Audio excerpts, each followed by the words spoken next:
start recording now so I don't forget. I've been forgetting the last couple days. I had to download my last couple archives and then manually upload them to YouTube, so that was annoying. We've started recording. We'll come on YouTube in the future. We're playing Uzzu Cannon today. XTCG.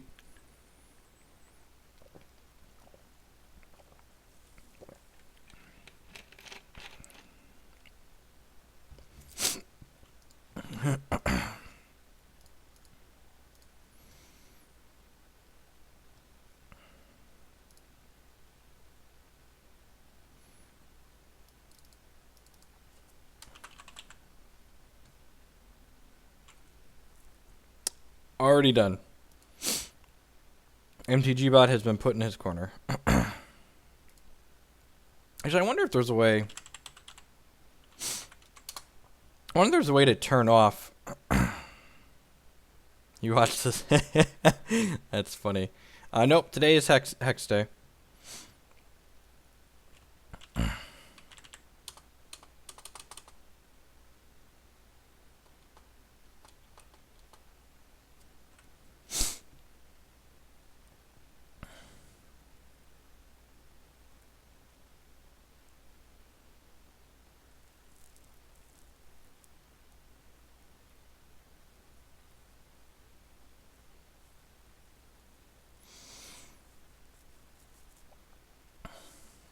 Any features I would like? I don't think so. Not that come to mind immediately. That's fair. Yeah, it doesn't look like he has a toggle off option either, so mod only will do fine.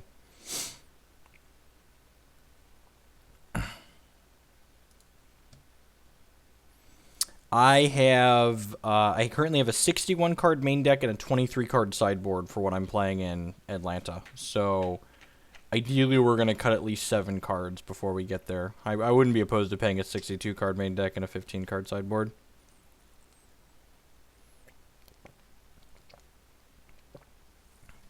Look, the people love my fight dinos and my succulent cluck duckins and everything else.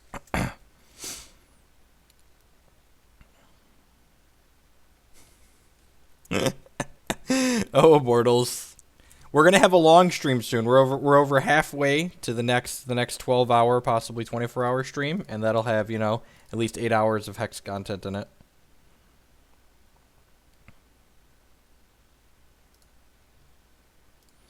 And I'm actually going to be home. I'm excited. I'm going to be home the weekend of the Blood Cup, I believe it is, in July. Oh, Blood Cup's next weekend, actually. Yeah, I'm home next weekend, so I will be streaming the Blood Cup next weekend, which is exciting.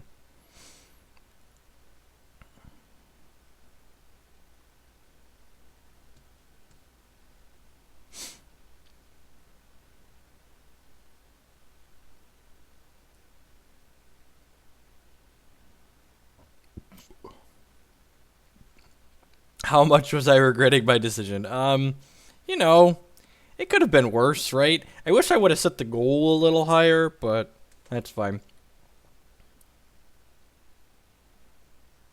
JP Columbus. I was thinking about going to GP Columbus, and then I saw Pez was running it, and I decided that no Pez event was ever going to be worth my time ever again.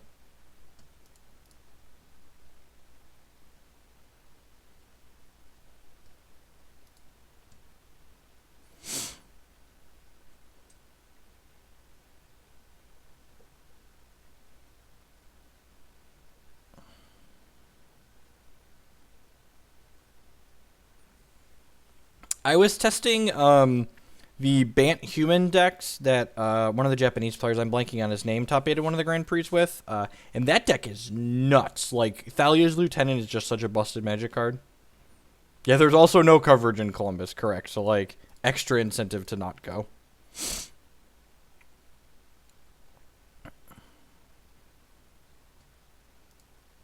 Hey, Sam. Did you and Matt do anything meaningful after I left last night?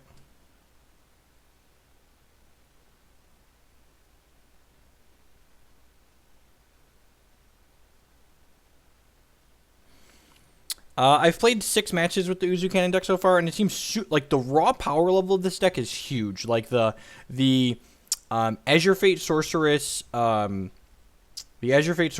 Mosswalker interaction is just so good. The deck's fairly linear though, like it just doesn't interact at all. So I guess it depends on like really depends on what you're looking to do.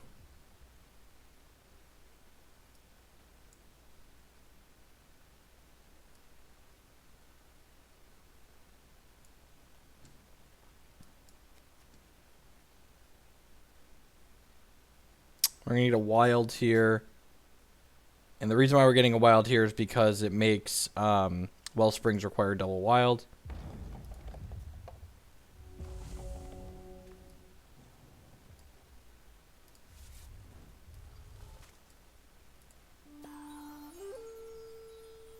Sure. Young Seer. Watanabe. Yep, that's the one.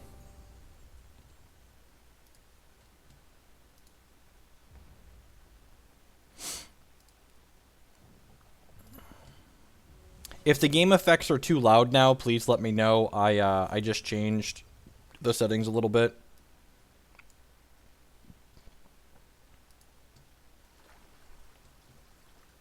One of the games sound a little bit louder in my headphones compared to everything else. Yep.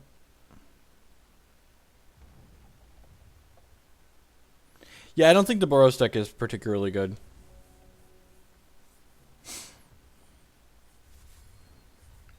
Yeah, it's similar. It gives you some of the long game of Bant Company with some of the aggressive draws of humans. It's like the humans deck without just, like, it has game past turn 5, basically. Like, we had a game last night where I, like, collected company into double tireless tracker. You can barely hear the game effects. Okay, that's probably not a bad thing. I'll turn it up a little bit. But I like the effects in Hex on average. I think they're great. The old Young Seer, my Howling Brave. I hate this card. I don't understand why people like playing this card. I don't think cards like this are very good on average.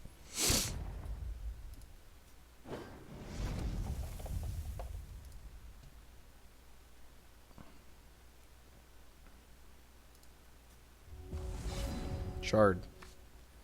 That's unfortunate. Well, I guess we get to go Howling Brave plus Wellspring for 1 again, so...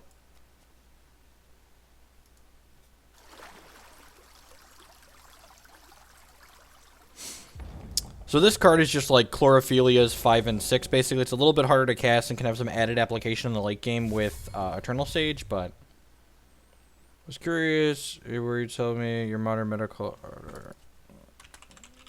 We even have a command for it. Dino beat me to it. Good job, Dino. Yeah, I'm just going to assume Dino takes care of things from now on. He's always on top of it. The awkward thing about this Wellspring that actually makes it a lot worse in this deck is this doesn't give us a charge since it's just adding resources and thresholds for us, so... I think we just want to croc him this turn. Shard. Okay. Sweet. Yeah, I think we want to just go ahead and croc and clean up these two guys. It also means he has to start using his champion power to make Runeer do work.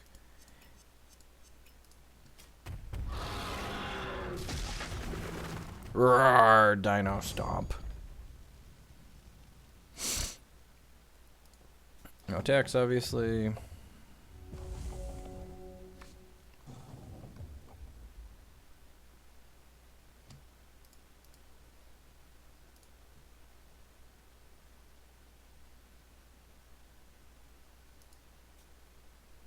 So this gets to hit us. This interaction is cute. Like this interaction is the reason why the deck our opponent is playing is even a deck. If he doesn't leave counter magic up this turn, we're just like jamming this Balthazar. If he does leave counter magic up, I'm probably gonna play the Eternal Sage.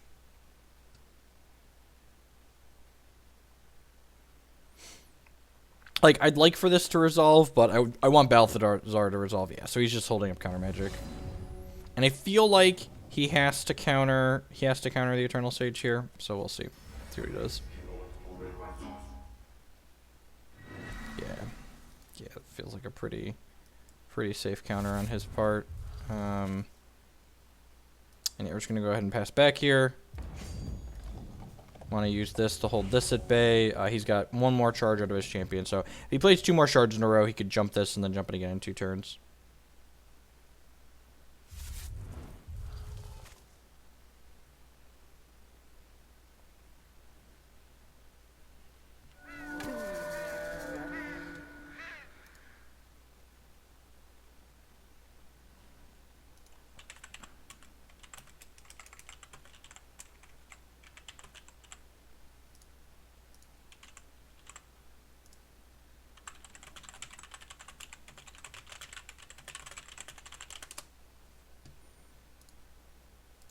Crow feather, sure. I guess this is cute. Hey, Buffety.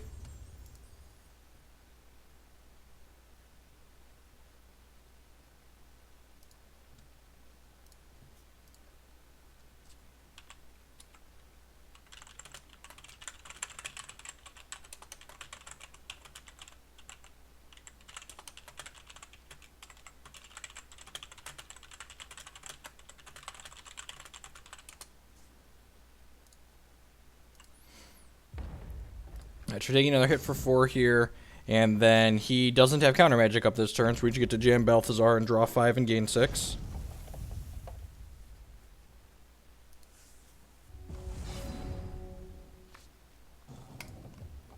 I would like to draw all the cards, please.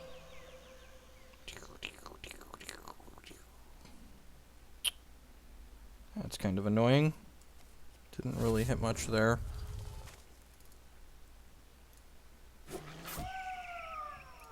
Go boop. Go boop. That's really unfortunate. Probably looking for like Azure Fate Sorceress or something like that.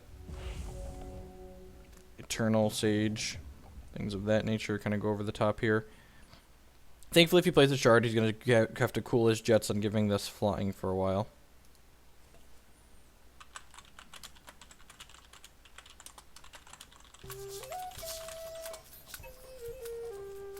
One impulse sight, sure.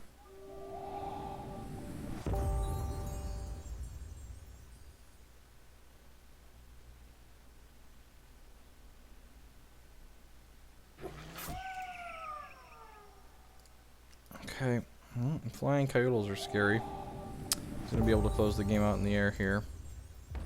He doesn't have a shard period, though, which means this can no longer keep attacking. I guess he might ship with everything. If he ships with everything, we're definitely like double blocking this and like taking 8. I guess that's not stellar, but still fine. Action. Action.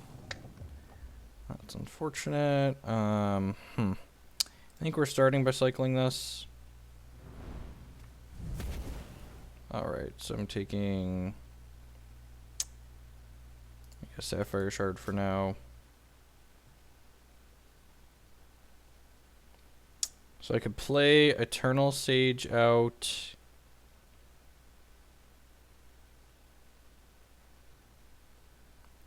So I could play Eternal Sage, or I could play this and then do double Wrathwood. Double Wrathwood seems a little more conservative.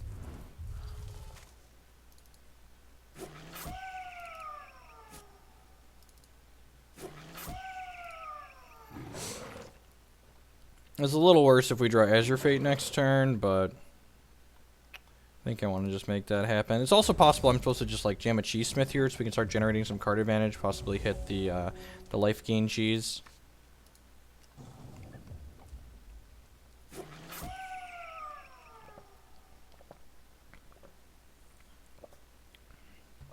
Sixth resource. Windsinger. Gross. Gross. We're probably losing this game now. We just don't have enough set up at this point to beat a... Okay, well... You know, this is good and bad. This means our opponent also draws 5. Wow, just 25 cards into our deck without a... Just 25 cards in without a Windsinger, huh? Or without a... That's really unfortunate. Without an Azure Fate Sorceress. Oh, I'd like to eat your 3/3.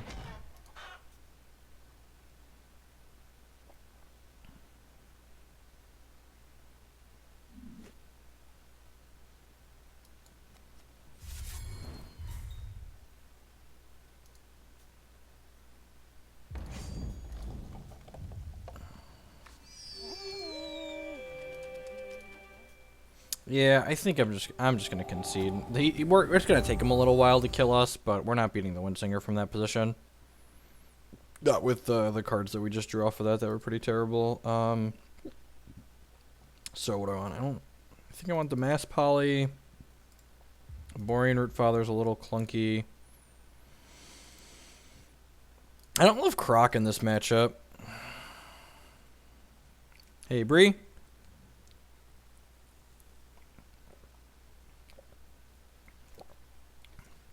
I think I would have replaced Vamp King with Vamp Princess before Moss Monster, Gary, because the evasive and the life drain is pretty important on those cards.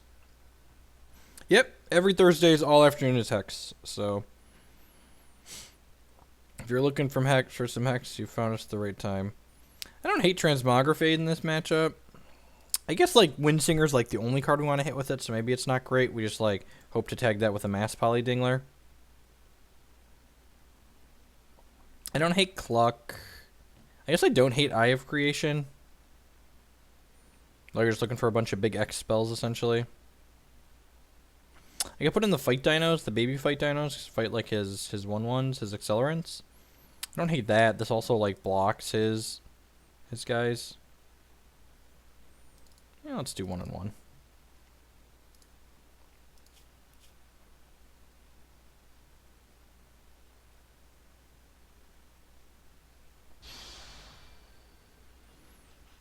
Although we've actually played Hex every day this week, haven't we?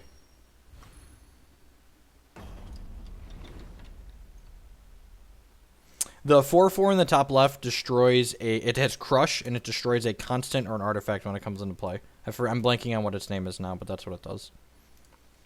Yeah, I don't think I can mulligan a hand that's got double Azure Fate in it.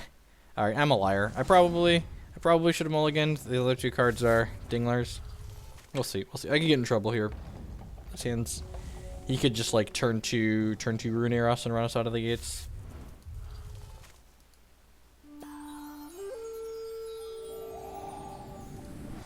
Chompasaur, yep. That's definitely the one. Alright, well, Accelerant is what we could call the perfects.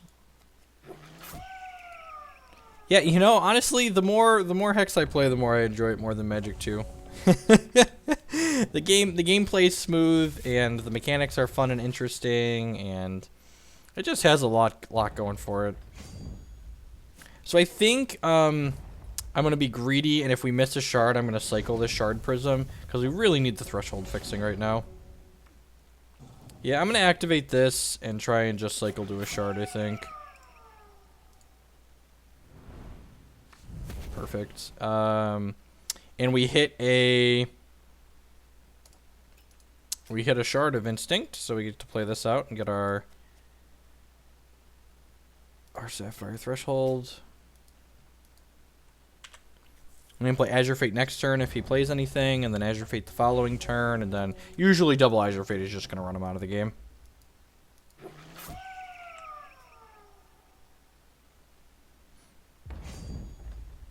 Wow, does he not have a Shard? That would be so good for us. Oh, God, he's really dead. Shard? Perfect. God, look at that. We drew the perfects. Opponent missed their Shard drop. Like, get in there. Get in there, Azure Fate Sorceress. You and your busted mechanics, you. Look at this. We're going to be... There's a Fury Chant deck that's a combo-based deck, but there's nothing that's... I guess Storm's not even that good in Modern, but there are some like things where you can like chain through a bunch of stuff.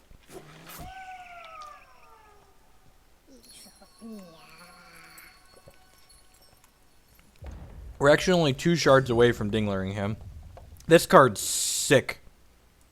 It turns every troop they have in play in their hand into 0/1s, which is wonderful. Nice cards. Balthazar. All right. Well, we're gonna play another Azure Fate out here.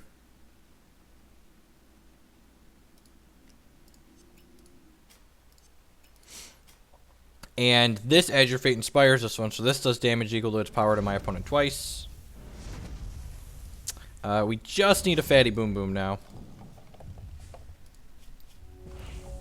Anything with like 5 power will basically kill our opponent on the spot. Eternal Sage, Mosswood Monster. If we brick on a troop next turn, I'm probably going to just play the Balthazar to draw 2, because I think that's fine at this point, since we just need any kind of action to kill him with the Azure Fate Sorceress. One Fatty Boom Boom. Hey, Gaines. What's going on? Afternoon.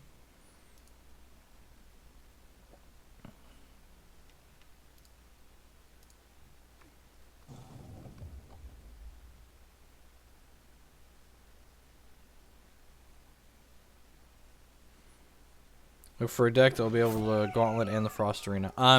There were a couple of dwarf decks going around that looked like they'd be pretty well positioned for both of those things. They were fairly cheap too. Like I think it was like a $5.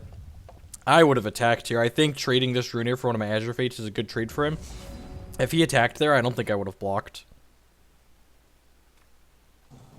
All right, Shard's not bad.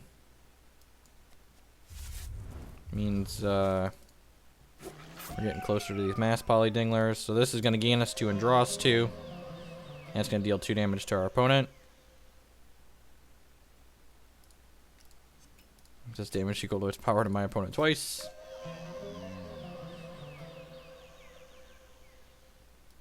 Oh, I messed up. I should have used my 2 Howling Braves to play this Balthazar. So that way, if I drew a shard that didn't make a temporary resource, I could have played it this turn. Because now I can't mass poly Dingler next turn unless I draw a shard that makes a temporary resource. So, small mistake on my part there. Opponent's just going to concede because they're too far behind, but I definitely had a mistake there.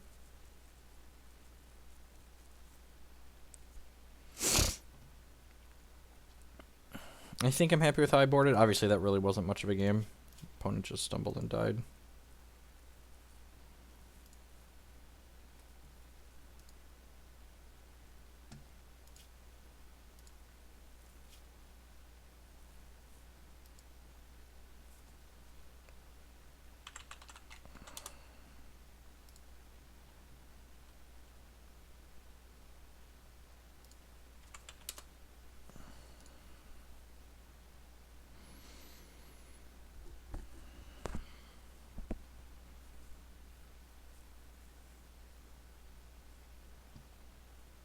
Waiting for our opponent to finish reserving. Maybe they boarded out their shards and they're going to board them back in.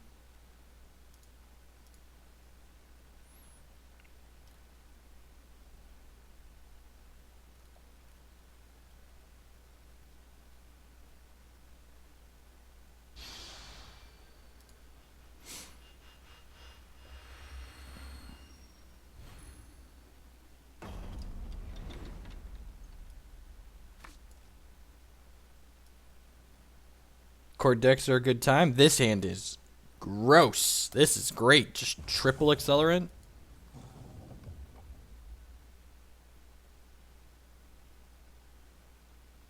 Yes, that's an awful mindset to have, Caleb. I'm glad you appreciate it. That's something you always want to be doing. Is just it's like just straight wrong. Just because you won a game does not mean you made all the correct decisions.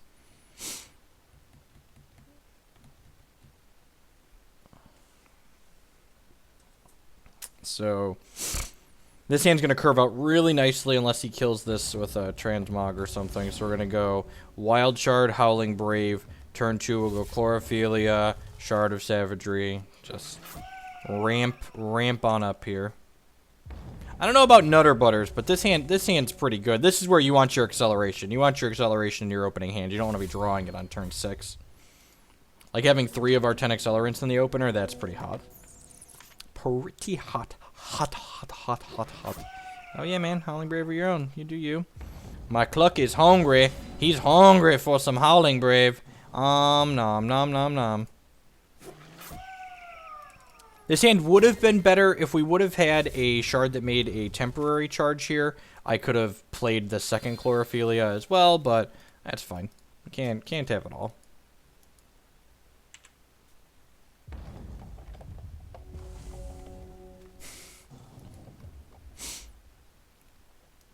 Let's see what he's got here. His deck's probably pretty shard light, I'd imagine, because of Howling Braves and Young Seers, like, as accelerants. Although I don't think Young Seer is particularly good, as I've said several times this stream. Hey, man, you focus all you need. I guess he's got Arcane Focus, too, to cheat on his resources a little bit. Hopefully we hit a shard that makes a temporary charge next turn. If we hit a shard that makes a temporary charge, we get to play that, play Chlorophylia, and play Cluck, so that would be ideal. Azure Fate Sorceress is not bad, though. Alright, what am I doing here? Well, we're definitely activating this. The question is if we're Clucking or Azure Fating. I think we're supposed to Cluck here. I think taking him off his Accelerant is important. This also means he has to jump this if he wants to hit us with it.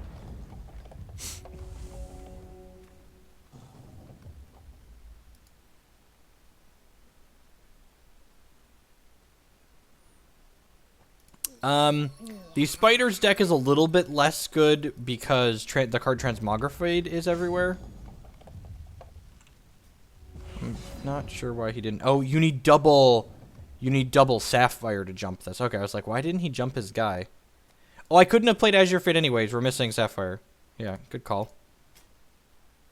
I think even if we could, and I'm a professional, so I just drew that there, but I think even if we could have played Azure Fate last turn, we wouldn't have wanted to.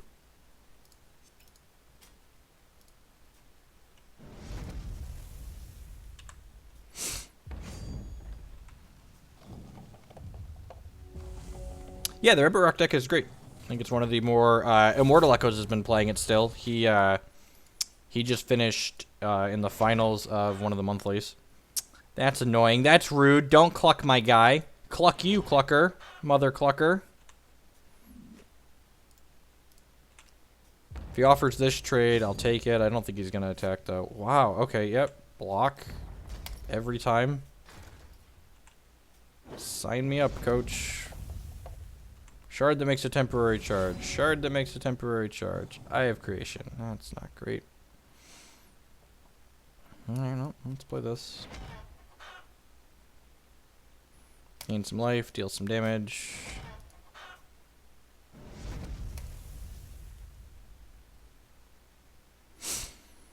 So we're both stumbling here a little bit, but he at least can't activate his champion power. If he hits a second Sapphire, this card's going to beat us down if we keep stumbling around here.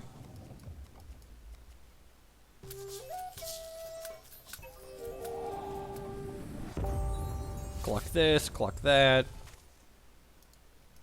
No attacks? He might attack with this. I'm not blocking if he does, obviously. We're at 31.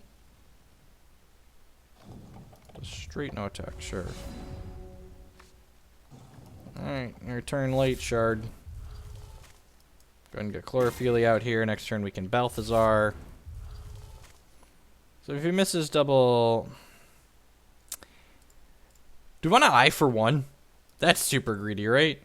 We just like eye for one, because like we're not gonna have a chance to play this card. Yeah, I'm gonna do this, and this might just be throwing away our card, but yeah, that's fine.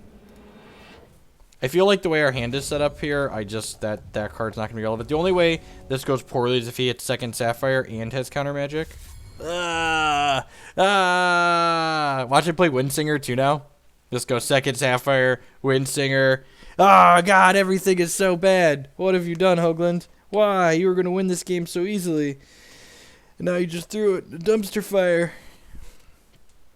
The dumpster fire.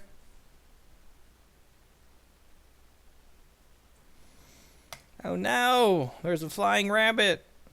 Why couldn't you be screwed for just one more turn, opponent? Why?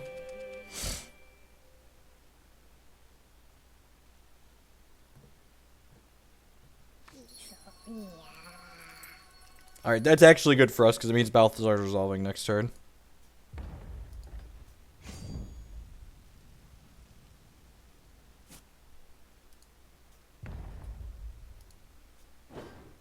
Yeah, that's true. It just looks at the top card and then puts it away.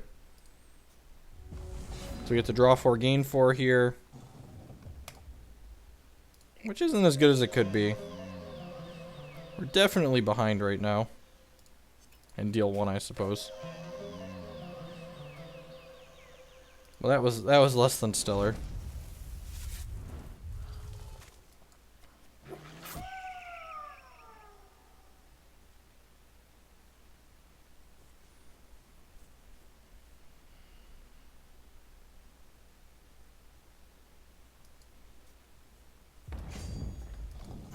rabbits are huge. We don't have any finishers. I wish I still had that Eye of Creation.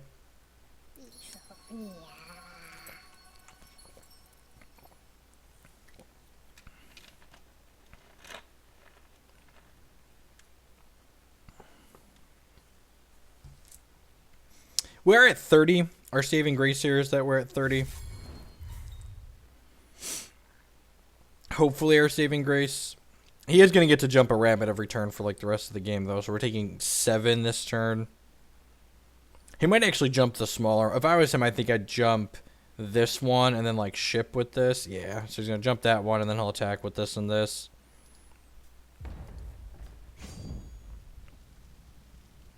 Yeah, Dingler's an out. Dingler is definitely an out. Move to blocks. Block here. I'm just going to soak 8. Because I need this Cluck to draw more cards with Balthazar.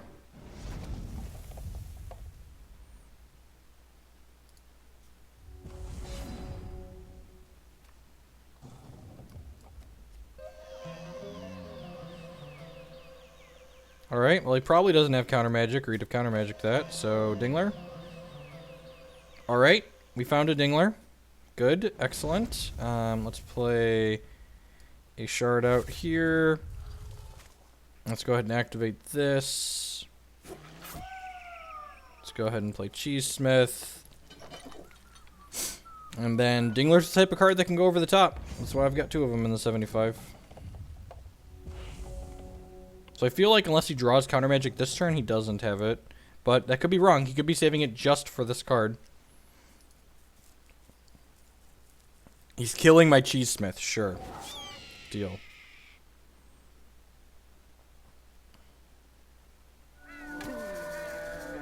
We have Uzzu. Uzzu gives us... Yeah, sweet. So he should be dead here.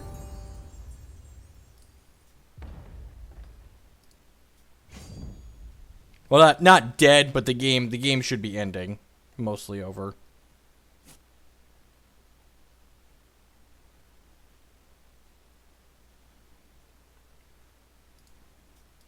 Throw Balthazar away yet again. Take 10. Yeah, I'm fine with that.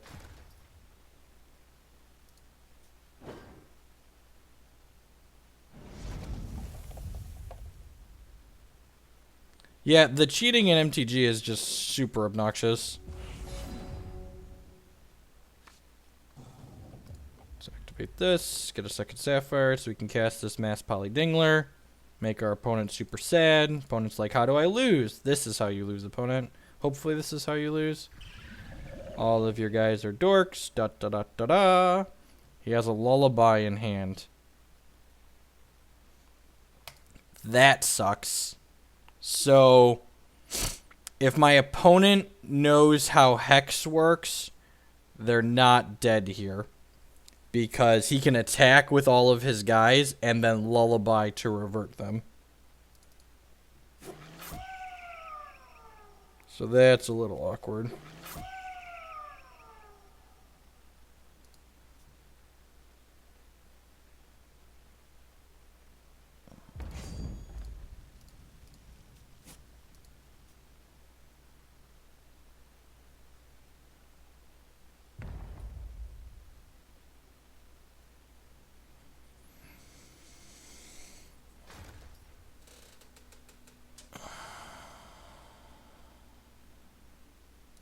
Yeah, Sage Uzzu is going to be fine.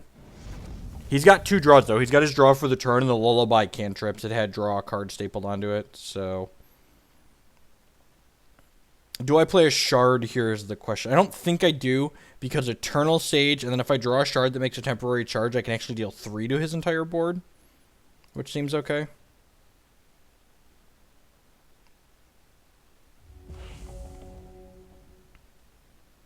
No, I can trigger Ruby on the Sage multiple times. So like if he doesn't draw a troop in his 2 draws here. And we'll see if he knows the lullaby interaction. I've had people that don't understand how that works.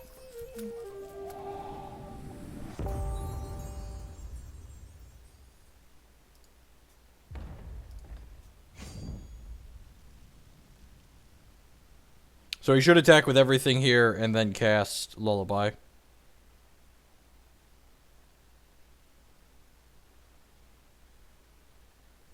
He might have just boarded in Lullaby to break up my Moss Monster loops and not realize that he can revert all of his guys here. Of course, he could also be in stream hearing me talk about it, so... No username match, so that's good. He should ship with the board.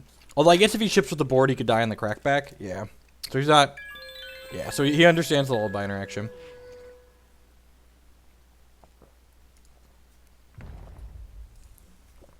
We might actually be able to kill him next turn, right? We could, like, play Sage, deal 1 to his blockers, and then... Yeah! Okay, sweet. So opponent... Oh, that shard draws a card. Right. Not a troop. Please not a troop. No troop, no counter magic. No troop, no counter magic. Actually, this can be counter magic so he doesn't have a resource. Sweet. Sweet. Okay. Shard that makes a temporary charge. Shard that makes a temporary charge.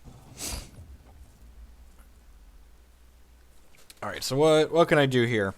So I've got 8, 9, 10, 11 resources available to me at most. I think I can kill him here.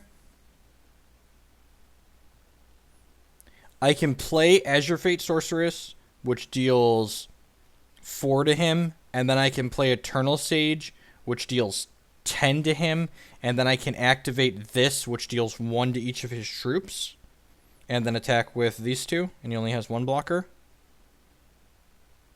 The opponent should be dead here, sans another, I can't 3x. Oh, I could have 3x saged him, couldn't I? No, I can't. Wait, this is 8. No, I'm 1 short. I needed a shard that made a temporary charge other than these, so I could cycle both of these. So we're gonna play that. We're gonna play this, which triggers these twice.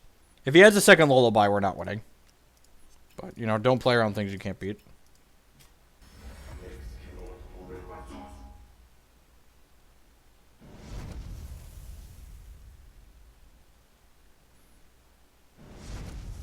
We activate Uzzu, which gives us Ruby, which then does 1 damage to each troop he controls. And then we have 3 attackers here, all of which are lethal. So we'll attack with all of them to play around Brown Fox Scout. Opponent concedes. Sweet. That game was tight. It was a really sweet game. A lot of back and forth.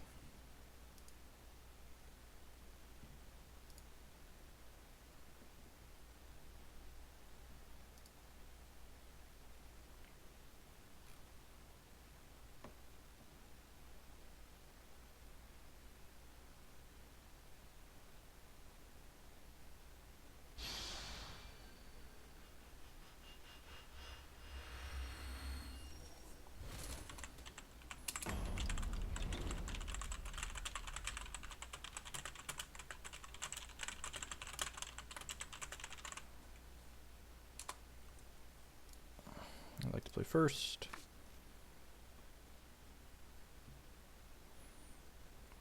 I think this hand's keepable. I'm gonna get a wild with this. We only need single Sapphire Threshold game 1. So I'm gonna get wild with that, play Savagery on 2 for a Ruby, and then play this and play Cheesemith on 3. I think I'd mulligan this hand on the draw, but on the play I think this hand is fine.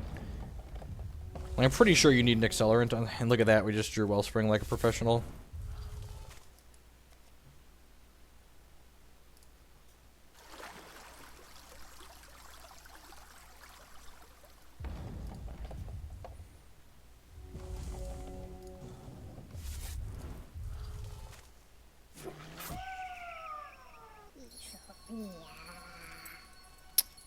Turn to Runear Hierophants everywhere today. Now the question is, how am I sequencing my stuff here? Do I want to play Cheesesmith? I think I want to just play Cheesesmith, right?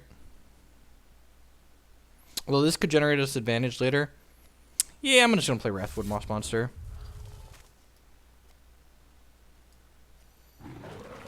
For the draw benefits, right? They find you. You don't apply. They come to you. This is the same deck we were playing yesterday, correct? No, I had the 2 Dinglers yesterday, too. I looked at the deck list to start and was like, I want 2 Dinglers in here.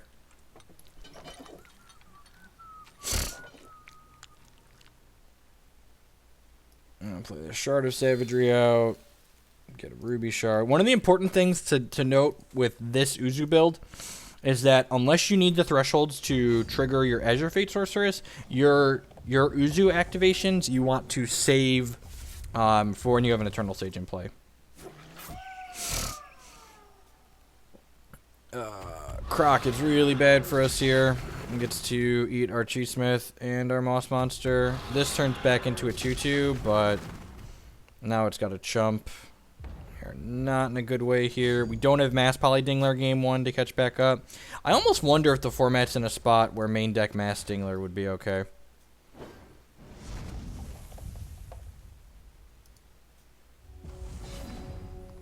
I haven't been having trouble with McBombus. I think we're far enough behind here that we just need this to be insane, so let's just do it. That, you know, scale of 1 to not bad, definitely on the closer to the not bad end of the scale. Oh, that's unfortunate. So this works differently than Magic.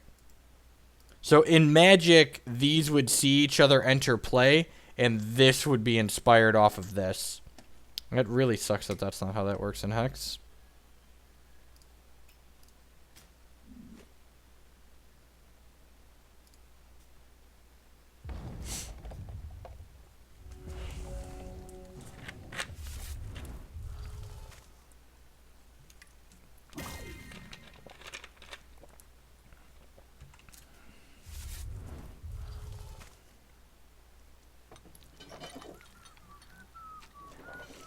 Oh, it's okay, so this happens on the chain. Got it. Got it. That makes sense. Yeah, we're dead here. Correct. I understand. You are correct. So that would not work like that in Magic either. Things that are worth knowing. Dinglers come in. Extra Cluck comes in. Against trim some of the top end. I think I'm just gonna trim the eyes here. And leave the Crocos in. I think I'm happy with Croco in this matchup. Just like another 5-power idiot.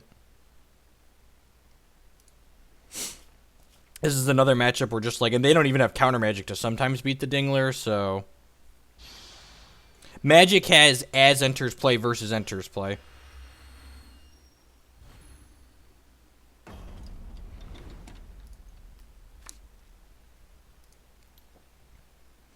Sounds reasonable.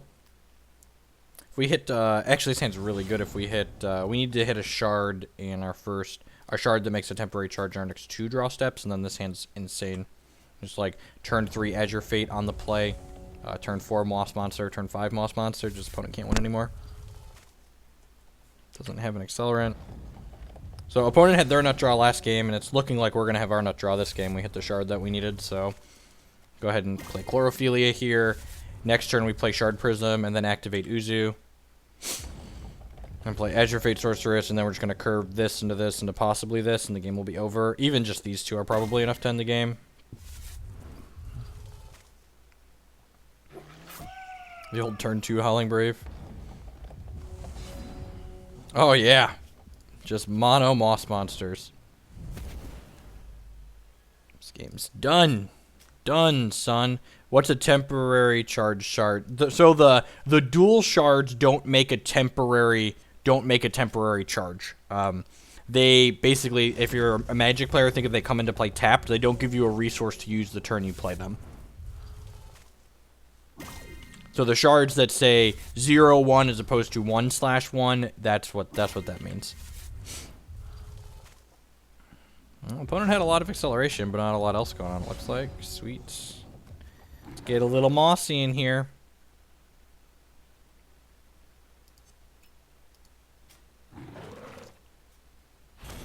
Just conceded to the first Moss Monster. There was a lot more where that came from, opponent.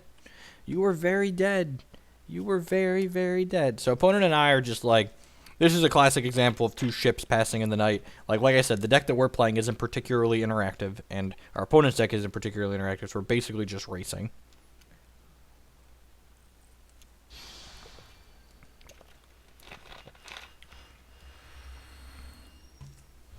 The unkillable moss monster is gross. Gross is definitely the word I would use. And it's great. No turn 1 Howling Brave. It's great. Dingler, also great. Dingler with double accelerant.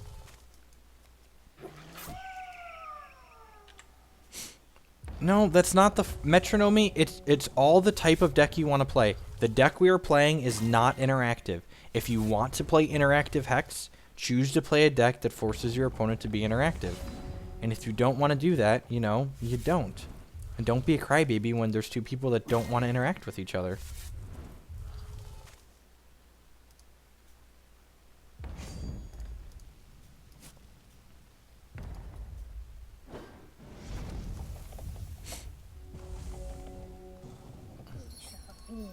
Runner Hierophant, sure.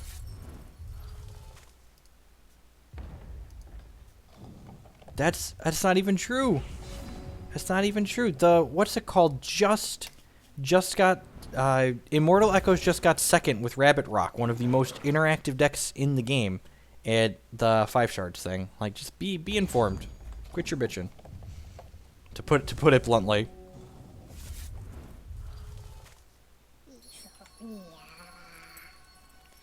Now, that deck is also a Hierophant deck, but again, it is still heavily interactive.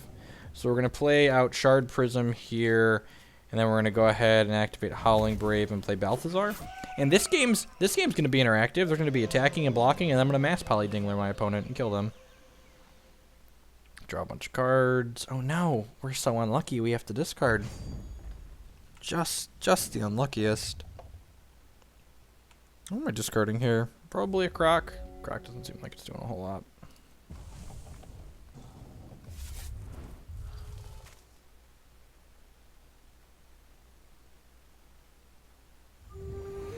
I mean, cards have to be balanced for limited. Like, when you see power level differences in cards like that, it's mostly because they need to be balanced and limited. Like that's a very real thing. So I can play Shard of Savagery and get a Ruby Shard. I can activate this and get a Sapphire Shard. Oh, I messed up here. I want to be able to Dingler him next turn. So I should have played this. I thought I was going to play Azure Fate this turn, and I wanted the 2 damage. But if I do that, this doesn't make a temporary resource for me. So I can't cast Dingler on time. So I think we're actually just going to... Yeah, I'm just going to cycle this now in case we hit a 2 or 3 drop. And we didn't. So we got another Sapphire.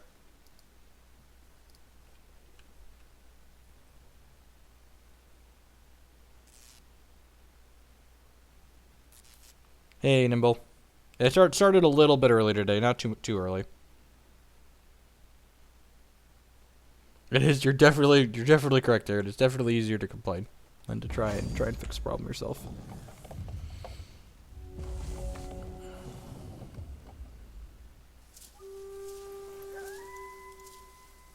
Prophesized. Interesting. Okay. Yeah, man. Your troops are going to be real sad next turn. Oh, yeah. Make them all bigger. Deal. You're going to wish you saved that for after you get Dinglered.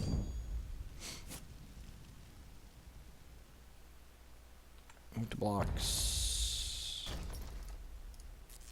I'm just blocking like this so he doesn't get rhinos.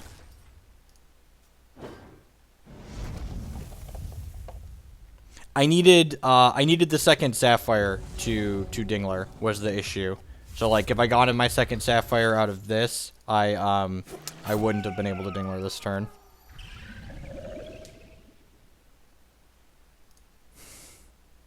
Have some 0-1s, friend.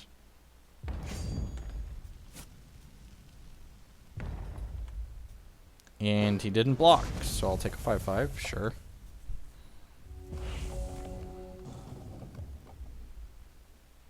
Opponent concedes. Yep. Today is Hex Day. We are playing Hex all day on Thursdays. I don't know how much Uzzu Cannon we're gonna play. We're probably just gonna keep mowing people down with this deck, right? Like these. I guess the first game was kind of close. We've just been slaughtering people, though.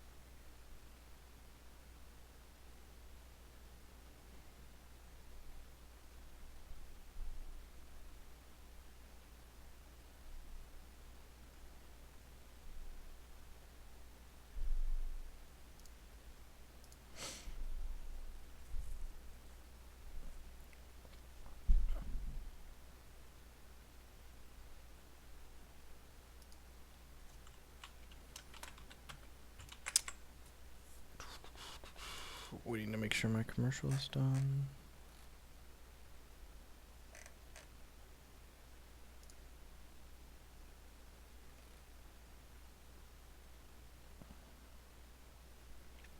I don't think I would change any cards in here just yet.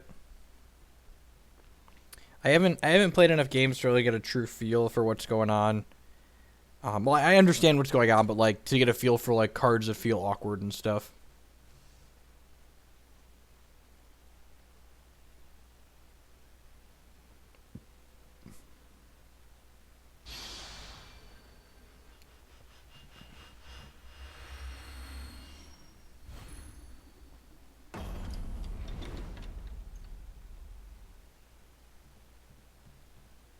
I mean, most things are good enough for local Modern tournaments. Moderns, there's a lot of decks that are bad that just are, mediocre. Yeah, there was a McBombus deck I tweeted that was like 500 plat earlier this week. We're on the play with an accelerant, but we don't have a shard that gives a temporary resource next turn, so we can't play our accelerant next turn.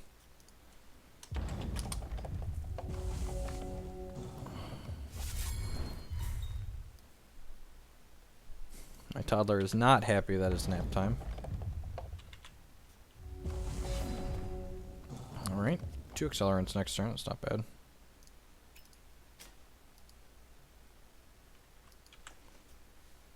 I just hate Eye of Creation as a card. Like, it's super high variance. I think I like the Wellsprings because, like, this deck really wants to play an accelerant consistently. Shard. So we get to Chlorophilia here. Unfortunately, we don't have a shard. We haven't drawn a shard that makes temporary resource yet, so we still can't play our second Chlorophilia this turn. We are just going to get to go Azure Fate Moss Monster, though, which is pretty good, so... Opponent basically like has to represent counter magic here, or we just get to jam the Azure Fate and down his throat. Shard. I'm just going to play this and pass back. Really don't want to run into counter magic here. Next turn, if he just passes again representing counter magic, I'm going to play Cluckadon. I really don't care if that gets counter magicked. Extinction does get around Spell Shield. So opponent's champion puts cards from their discard pile back into their deck, and then adds line of text draw a card to it. Yep, I'm going to go ahead and lead on Cluckadon, because this is a threat that, like, kills him that he has to answer.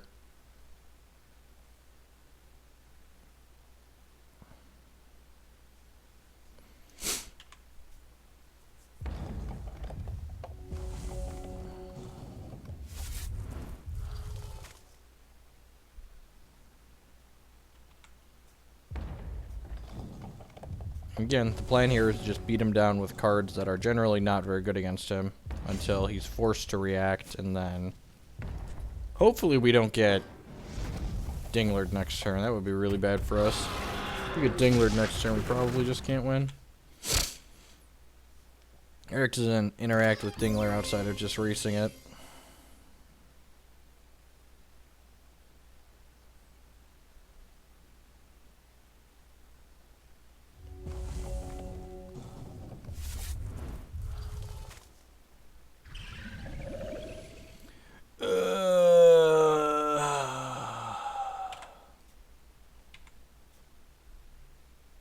Raise your dinglers, ladies and germs. Raise your dinglers.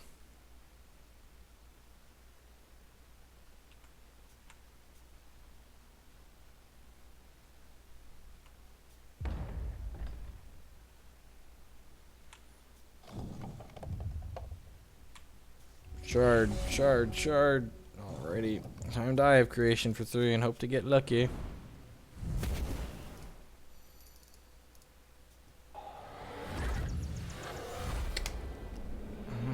That's a pretty good one.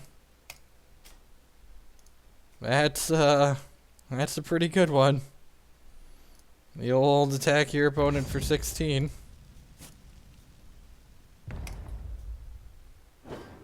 Eye of Creation, you know?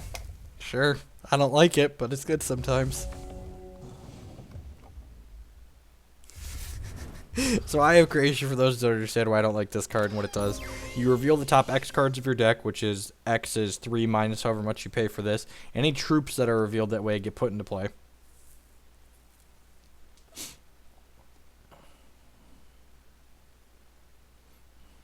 And this is an 8/8 that when it comes into play, it gives a power boost to something equal to its power, and it also has speed. We're only playing one of these.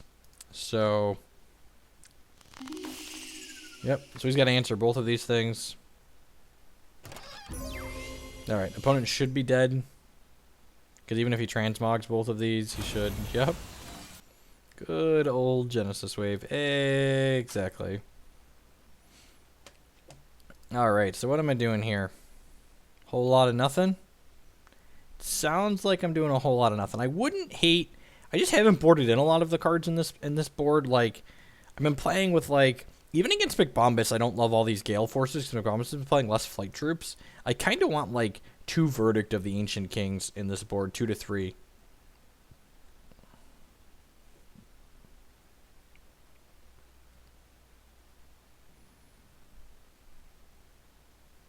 Mass Poly Dingler. This is the card that we're playing as well. It's a really expensive card, costs 8. It makes every troop in their hand and in play into 0/1s. So I think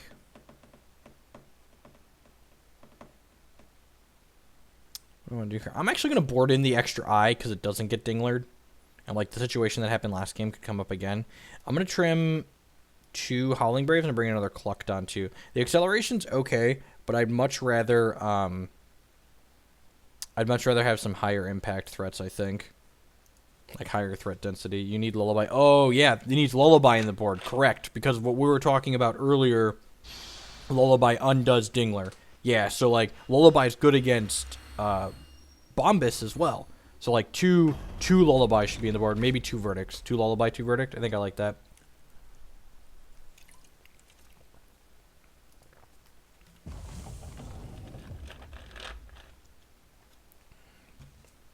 Yeah, that's the card we want. I think I want some Verdicts in the board too, but 2 Lullaby, 2 Verdict sounds great.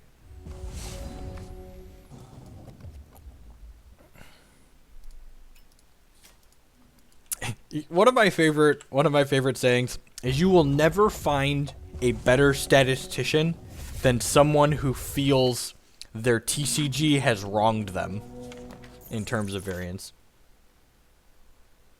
You can't play around Mass Poly Dingler. You can just play answers to it like Lullaby and Verdict of the Ancient Kings.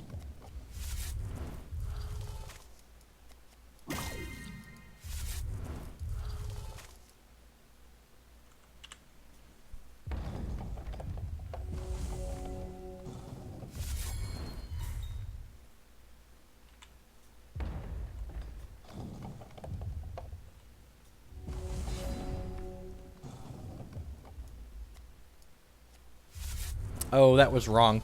I should have played this Sapphire Shard out because the Eternal Sage gives things bonuses with Wild Shard, so that's more valuable to us.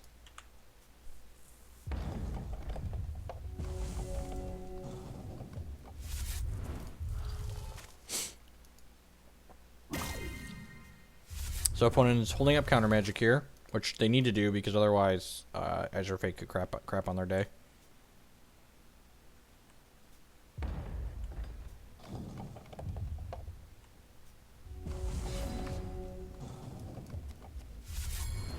Let's play that out. Ship with old Clucky.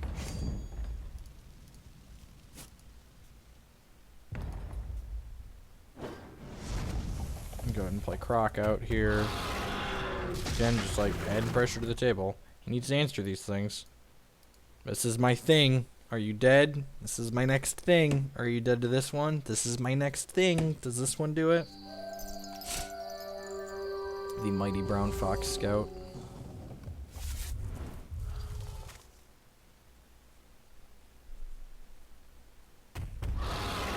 Oh no, he has a Croco of his own. It lets him eat this one. Oh, he chose not to fight. Yeah, he doesn't want to trade Croc for Cluck, that's fair.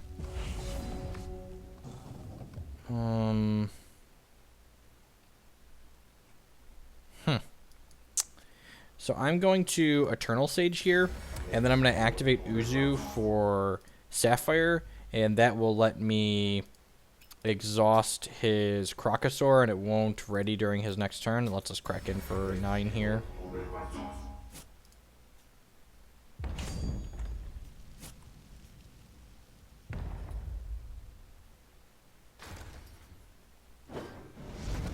So this won't ready during our opponent's next turn. And then we have Lethal sitting on the table, so he needs to interact with the board. Croco, sure. Now this Croco he's probably going to trade for Cluck and Eternal Sage. Yeah, that's a good play. And we are going to crack him down to 8. So...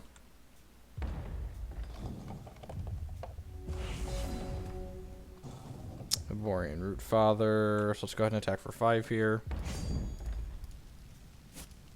The rules for links are you are all adults, and I expect you to act like them. If you act like a child, you will be treated like a child. So in other words, you're welcome to share links. Don't be dumb about it. Alright, we didn't get Dinglered, so he doesn't have it.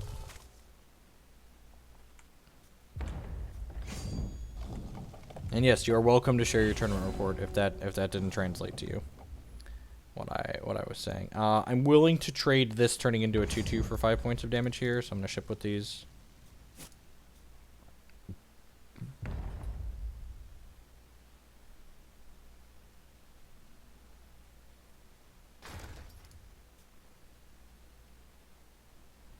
Time Ripple here would be kind of annoying.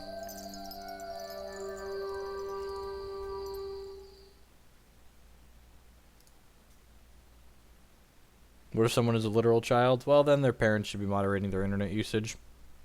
I try to be family friendly, but you know.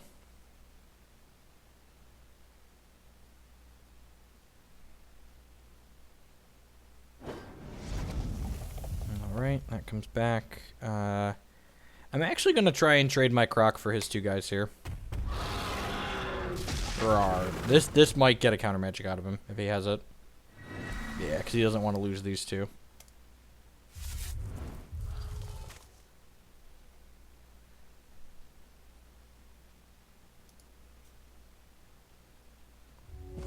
Bonus 3. There's your Fate Sorceresses are quickly lethal.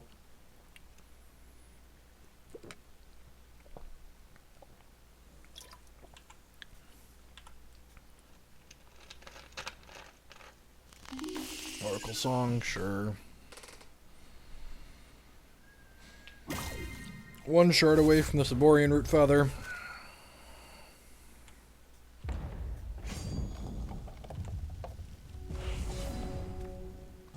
Wrathwood Moss Monster. Yeah, that's I for 3. See what we get. Probably get counter magic, but let's see what we get if it resolves.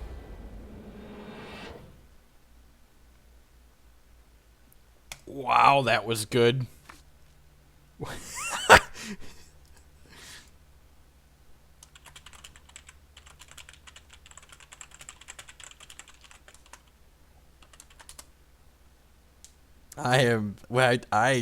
I almost feel bad. I'm just a total savage. This card's so good.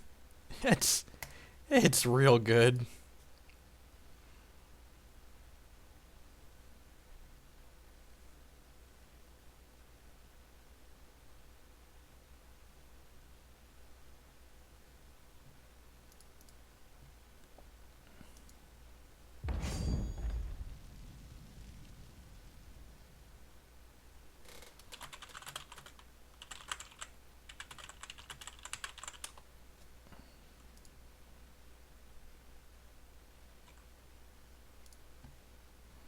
Not attacking here. I should feel bad. You're not wrong.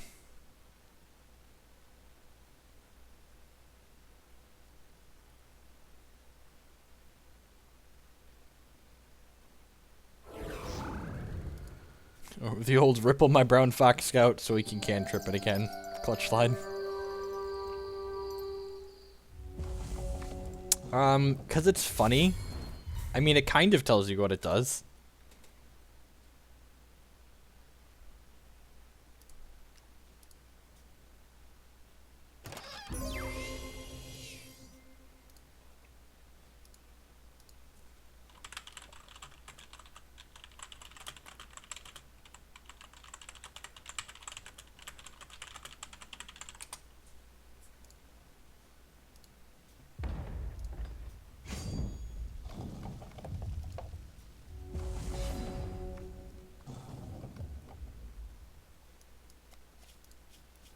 Alright, well, in an effort to make our next one insane, let's go ahead and Wellspring for 1 million here.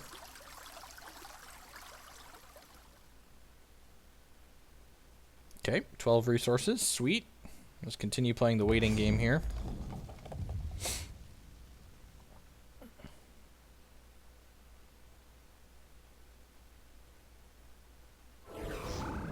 The old ripple my guy and draw again, sure.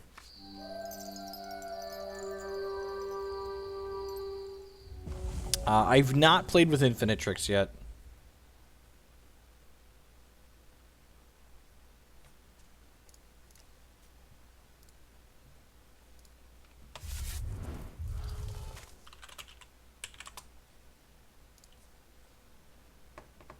What if he dingles me? I mean, we really can't play around Dingle. Then we have Eye of Creation for 1 million. I hope he dingers me here. He dingers me here, we get to Eye for 9. There's how many Azure Fates left in my deck? Infinite?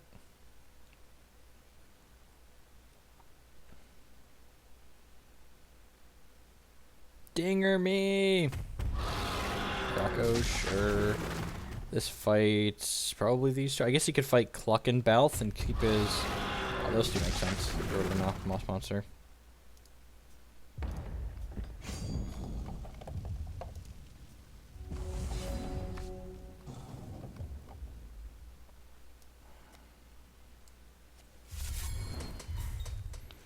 What are the odds he doesn't have counter magic? What are the odds I care?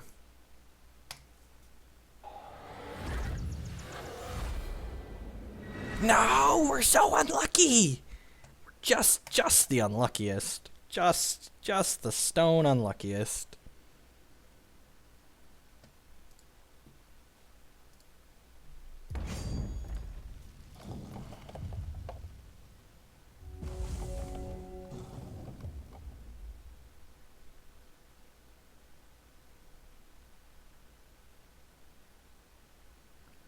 Hex Primal has everything in cash prices.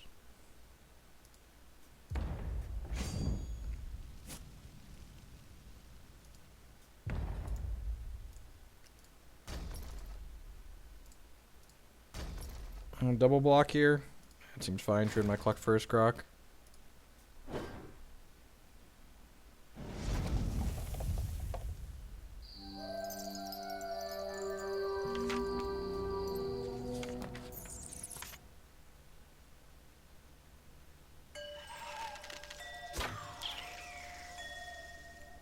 That's pretty good. Means this Balthazar will be less good. Alright, so what am I doing here? I think I'm going to start with a Borean Root Father.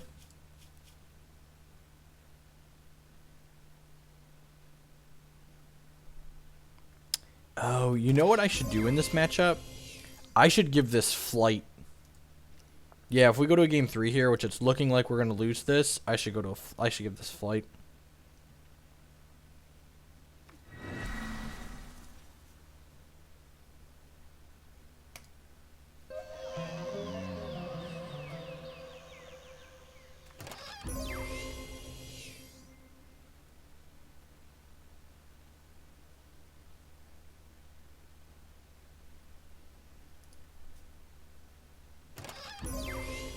he's looking at so many cards.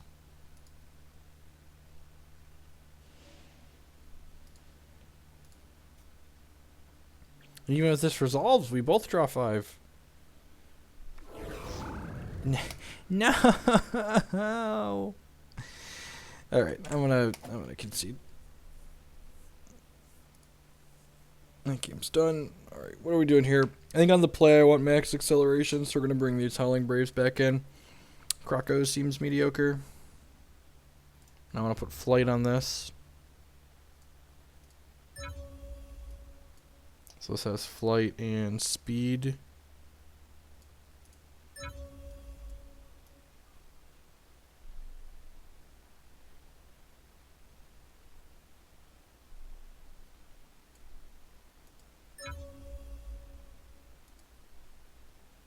Yeah, flight and speed. Alright, let's do it.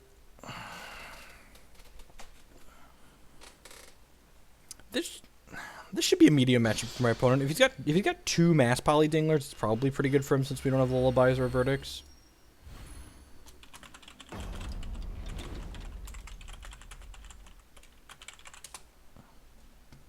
Yeah, just smash rate. The damage gem is already on the Azure Fate, so yeah, I might keep this. It's fine. It's a little slow, but I think it's fine. I'll just be a professional and draw Chlorophilia next turn. Actually, I'm going to take a wild with this in case we draw Wellspring next turn.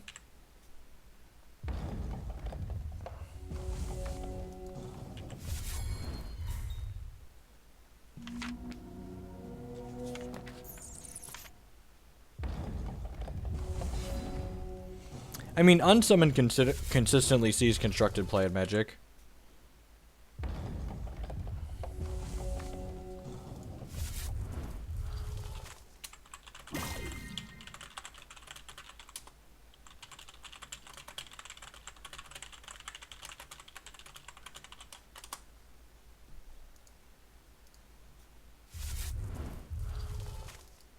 Correct. So I actually just did that. I put 2 minor gems into my Root Father.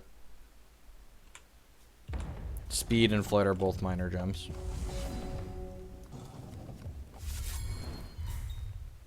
Cheesesmith is going to pressure my opponent nicely. I wouldn't mind another copy of this in the board too, because it's good in these grindy matchups, and it's good against the aggressive decks.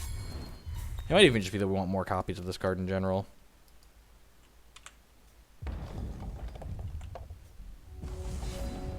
Give me Dragon Valley Bree. I'm not going to attack here because this is more valuable and I really don't want to trade it for a Brown Fox Scout.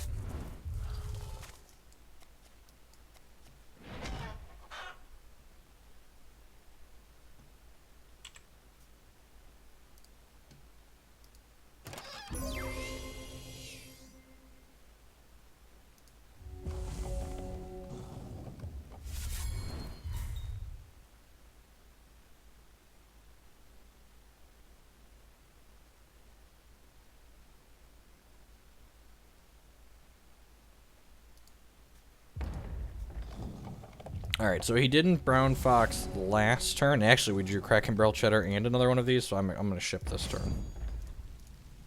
Apply pressure.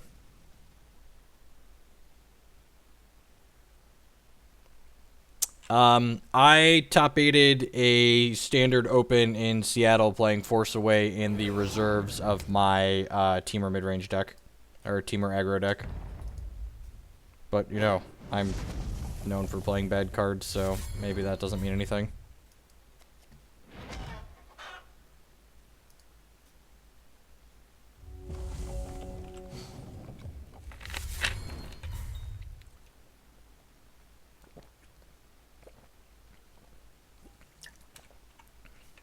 Troops are more powerful in Hex because they cost more resources.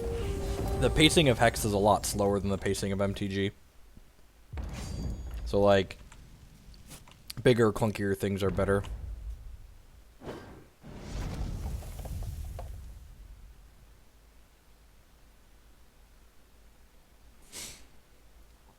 Alright, so what am I doing here?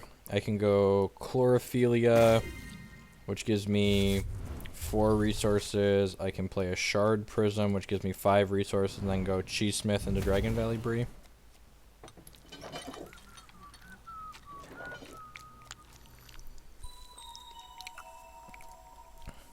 Things worth noting, I can crack and barrel cheddar the cards in his crypt.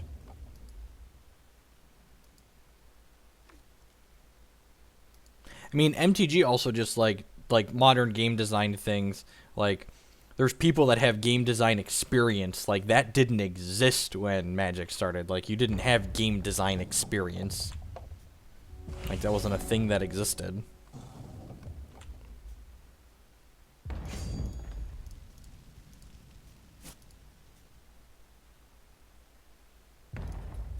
God, all my cheese is going to be so cheap. No. No, don't revert me. That's so rude. Alrighty. Well, we're going to jam Balfi here.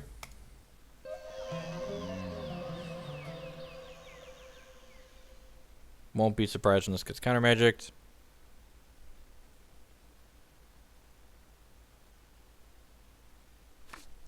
Wow. Okay. Deal. Maybe he must have Dingler, right? He's just like, well, you can have more of that because I'm just going to Dingler you. You're drawing troops anyways. Which could be fair. We're going to bin this cheese Goliath here. So we'll not be surprised when we get Dinglered next turn. Which kind of sucks, I guess. We're actually just on E at that point.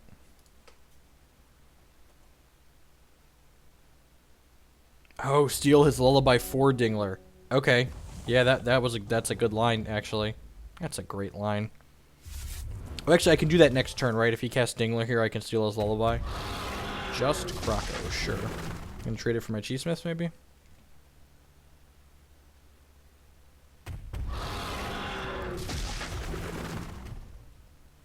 Kills my little guys, sure.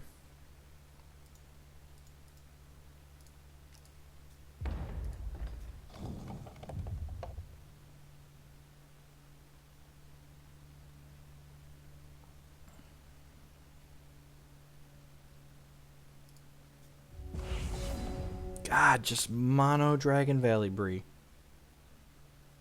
Just mono Dragon Valley Bree. I just want some good cheeses. Come on now. Come on now. Cheese me good.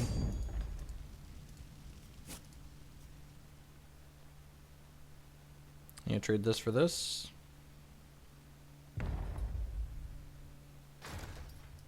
We're just gonna eat there, sure. Now my Dragon Valley Brees are so inexpensive. Let's play a clock. God, we're just gonna have infinite life this game.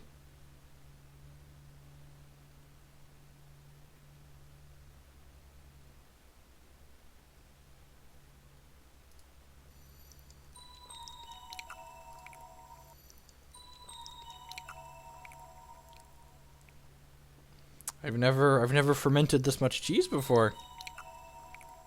It's just all fermenting. There's so much fermentation going on. I don't need to grab the Lullaby now, because if he Dinglers me next turn, I can then just crack and barrel cheddar, get the Lullaby, and do it then. Oh, before he shuffles it back in. Yeah, that's a good call. Yeah, I guess that was loose. Although we've got threats in our bin now. Like, part of the reason I discarded the Cheese Goliath was so I can crack and barrel it back.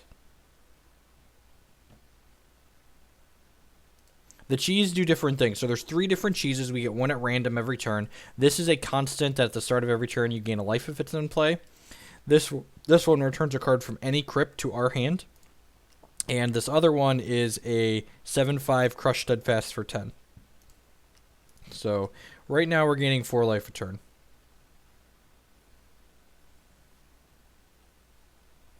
Gain all the health type about, yep.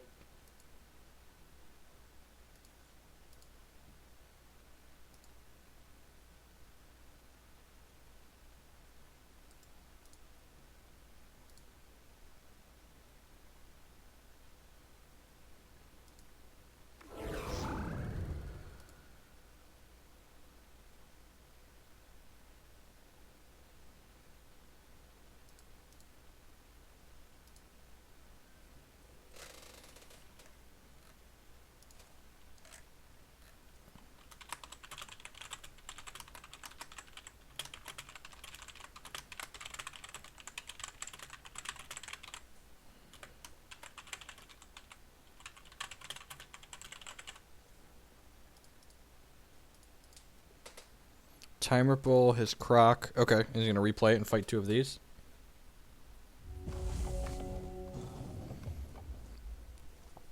It's an interesting line.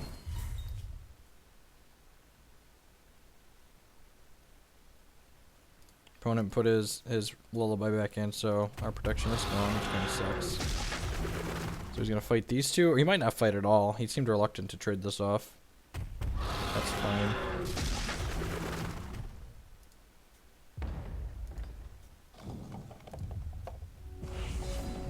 I'd wonder why it's better than this deck I'm playing right now, in all honesty. Because this deck's pretty good.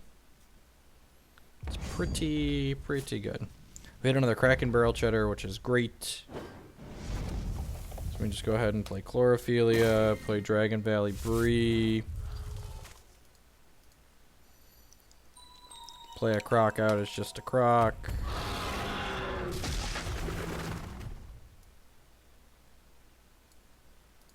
I think I'm just going to pass the turn for now.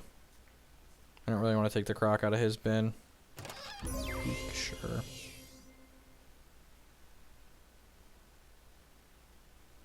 Like, the second color is such a super low cost.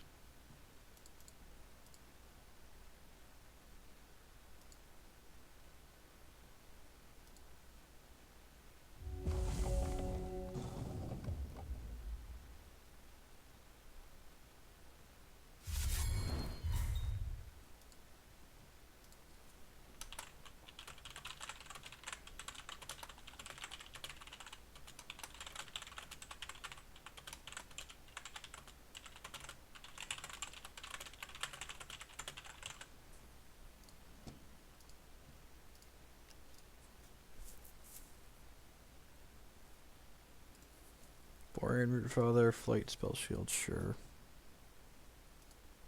So I'm assuming he has counter magic. He's played this entire game like he has counter magic. More Dragon Valley Bree. Yep. I'm gonna go ahead and ship with Chief Smith, I think. I don't really want to just eat that. If he wants to trade here, that's fine. Because if he trades here, I'm gonna Kraken Barrel Cheddar his guy back to my hand. Let's suggest ferment my cheese. Alright, let's play Balthazar.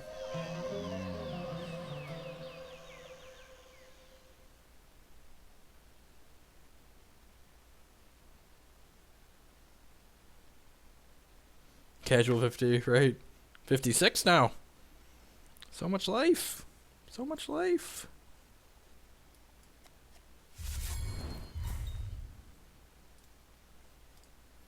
Alright, Wellspring for Infinite. Just 3.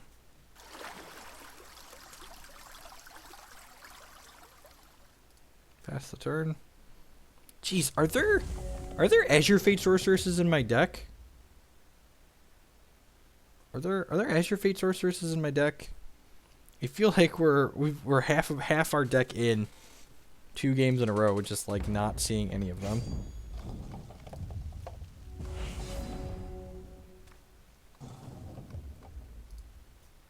I'm just gonna ship with the idiots.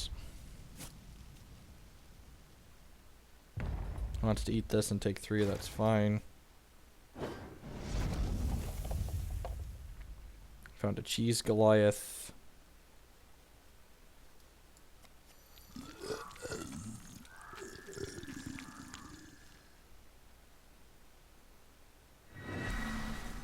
Mono Wild. I mean, this deck is basically Mono Wild, to be fair.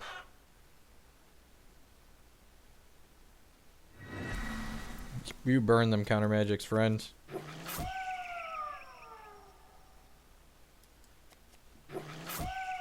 Rawr, lethal Howling Braves. And man, Dingler's not even that bad here, because I have Creation for Infinite to follow it up. And then Kraken Barrel Cheddar back, I have Creation if he has counter magic. And 2 of his counter magics are in the bid, so you better believe we're jamming this in next turn. Hey, JZD.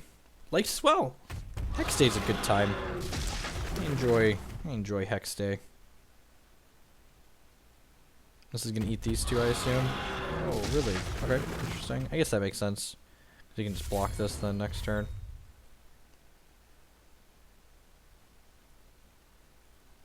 Actually, Kraken Barrel his counter magic's a really good idea. Yeah, actually, I'm going to crack and barrel. Yeah, I forgot about that. I should have done that last turn, and thankfully he didn't shuffle them both back in. So yeah, he should die here because we're gonna cheddar his counter magic.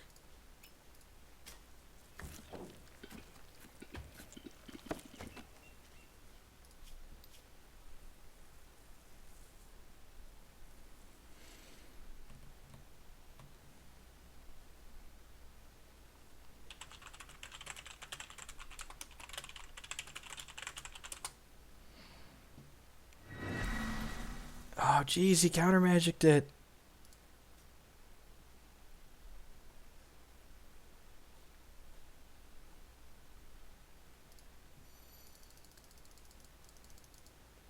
Boom goes the dynamite. Show me as your fate, sorceress. Show me as your fate, sorceress. Ah, yeah. Triggers.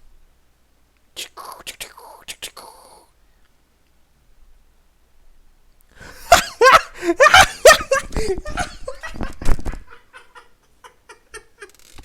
forgot to make Ruby. I forgot to make Ruby.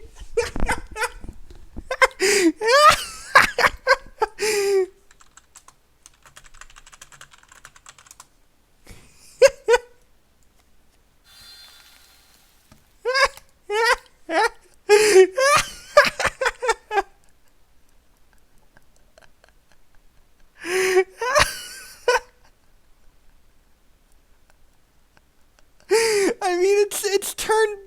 I have 16 resources. Why didn't we have Ruby? Oh, that's too funny. Oh, that's super funny.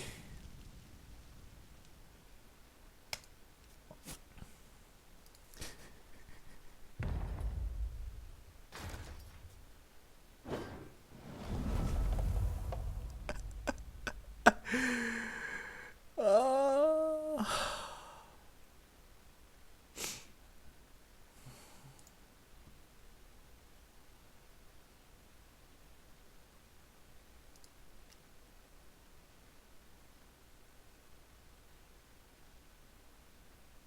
oh.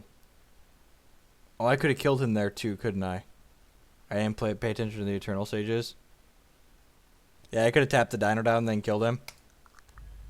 I just missed lethal two different ways. That's funny. Bury your cards.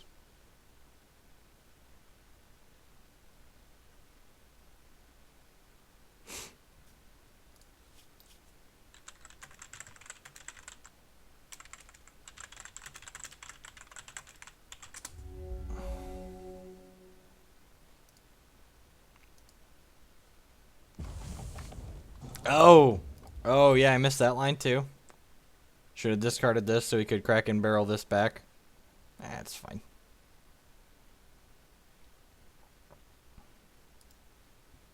I hit a dingler in that berry.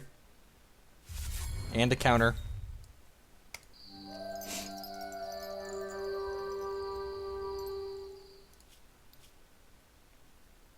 You get a free pass this time, GG's. Alright. I'm going to go to the bathroom really quick, and it doesn't look like my oldest wants to take a nap, so I'm going to bring him back down here and let him watch some TV while we finish out today's stream. I'll be back in a bit. Thanks for hanging out, folks. We're going to play some more Uzzu Cannon, hopefully a little bit tighter than that third game there.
Alrighty.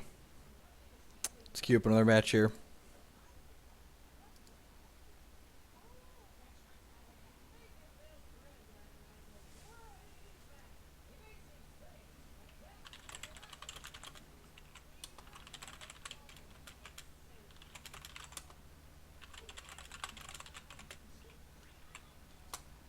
Yeah, I don't really like the Fuzzuko decks. They seem like unimpressive compared to what I'm doing here. They're not particularly interactive, and I think this is the better like non-interactive deck.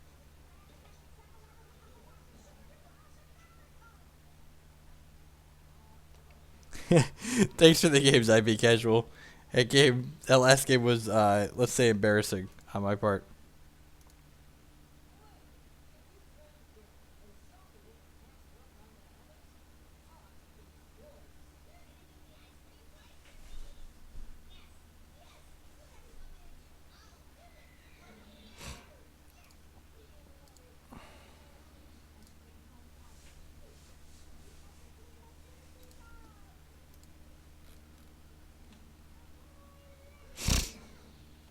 I'd like to say thank you to everyone that's hanging out here this afternoon. We got a little over 200 people watching some Hex.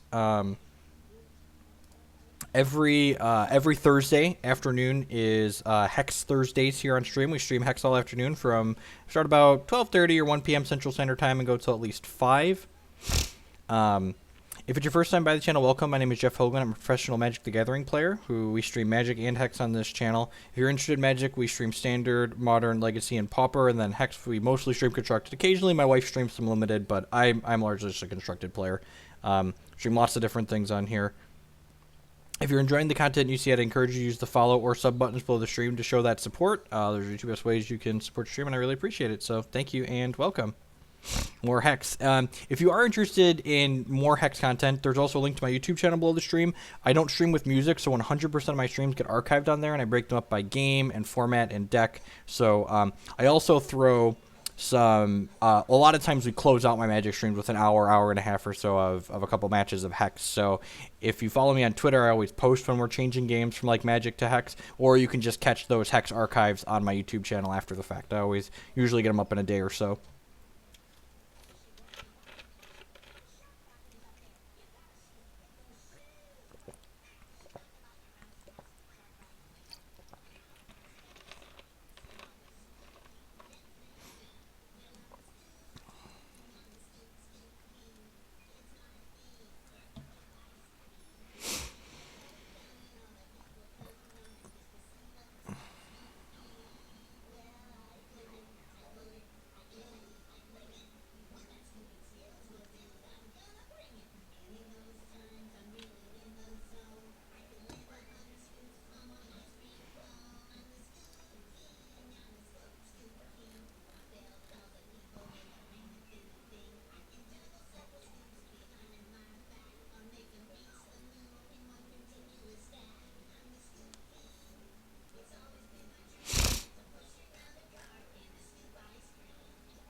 Sure, Nimble.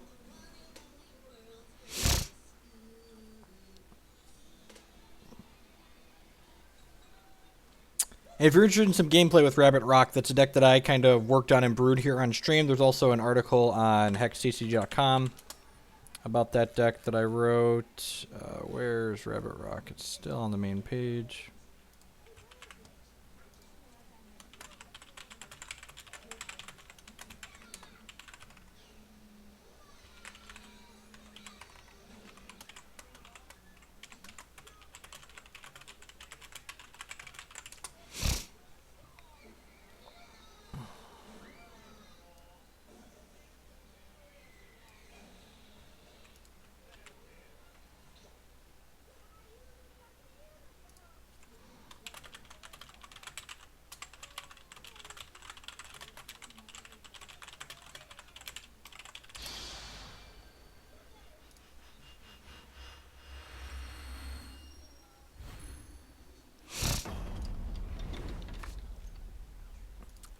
I actually don't think $100 is that unfair of an estimate for what, like, to get a variety of decks that you can choose to play from, $100 is pretty fair. Like, putting $100 in as an upfront cost will give you a variety of different competitive constructed decks to choose from. If you want to be cheaper than that, there's a number of there's like a few reasonable options, but really you probably need to dump about 100 in to get a few different choices.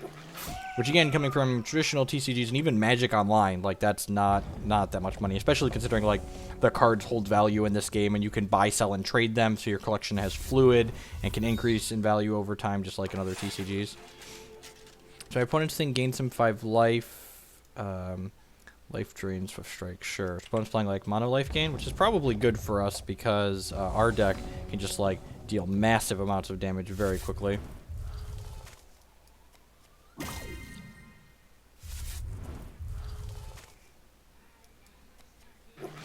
Alright, the old triple Accelerant in hand, not bad. Opponent plays another troop next turn, we can just play Croco and eat him up.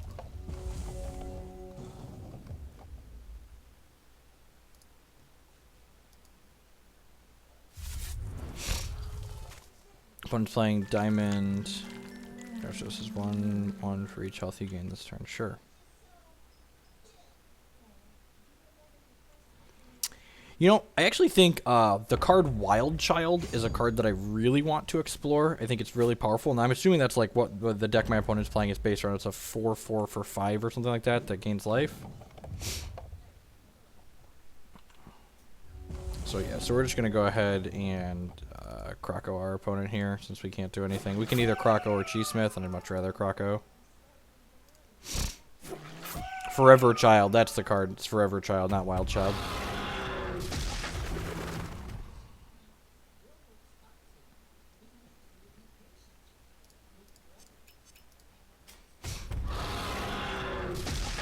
Kill your guys.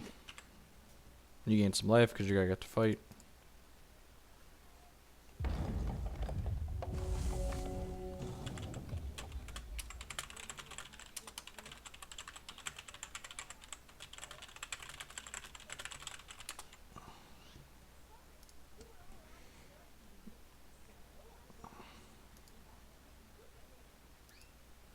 Yep, I have a hotel room booked. We've got a car all set to go. That's life drain, I assume. Yep.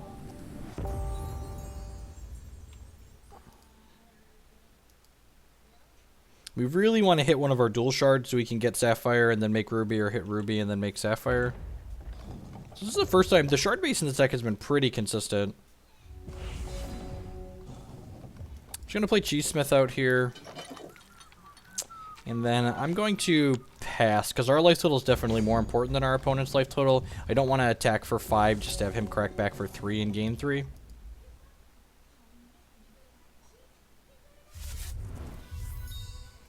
Hopefully he plays a second troop out that we can fight with Croc. Like if he plays Forever's Child out.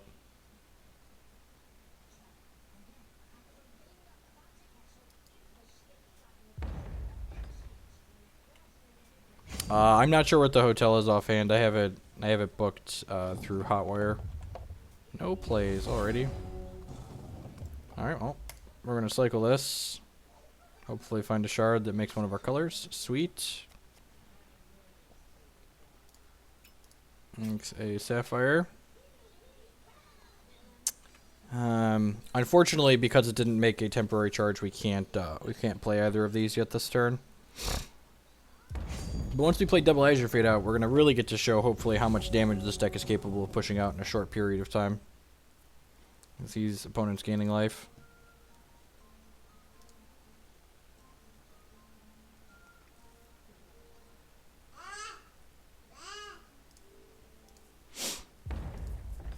Life's going well, Ewok Slaughter. Just, you know, hanging out, enjoying some Hex Thursdays. Didn't actually need to activate. Let's get our Ruby Shard before we play this out, so we don't mess that up again.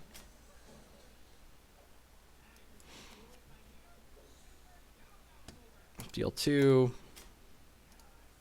Yep, I didn't. That's because we never drew them. We are playing 4 Eternal Sage. We're only playing 1 Root Father. This is the configuration of Uzzu Cannon that won. It won the 5 Shards Cup of Fate. Opponent just must be on, like, all air, right? Just, like, hasn't been playing anything.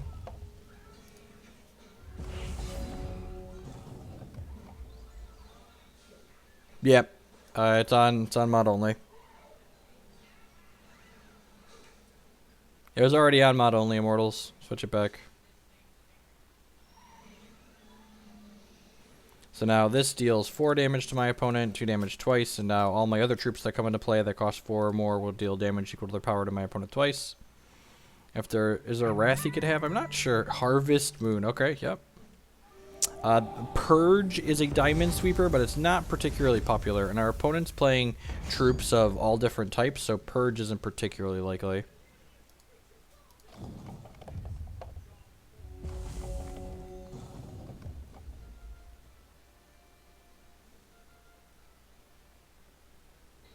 Yeah, the mods keep pulling him up. I don't really want to kick MTG Bot out because I know I'm going to forget.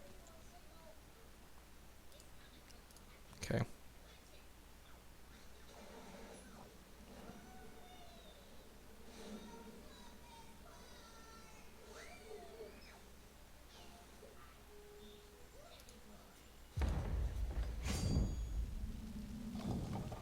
I'm going to play Croco out next turn and fight both of his dorks.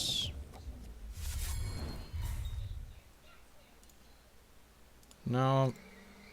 Spirits, Coyotals. He's pretty spread across the board, like I thought. I could go Wrathwood plus... Yeah, actually, I'm going to go Wrathwood plus Cheesmith because I use my resources more efficiently. It's really annoying that it keeps going black when I zoom in. It's some kind of bug with running Hex through wine. So this does 5 damage to my opponent twice when it comes into play here. And now we have an infinite blocker that comes back and does a lot of damage to my opponent. So he can't even attack profitably now, because if he attacks and kills this, it comes back and it'll get double inspired by these again.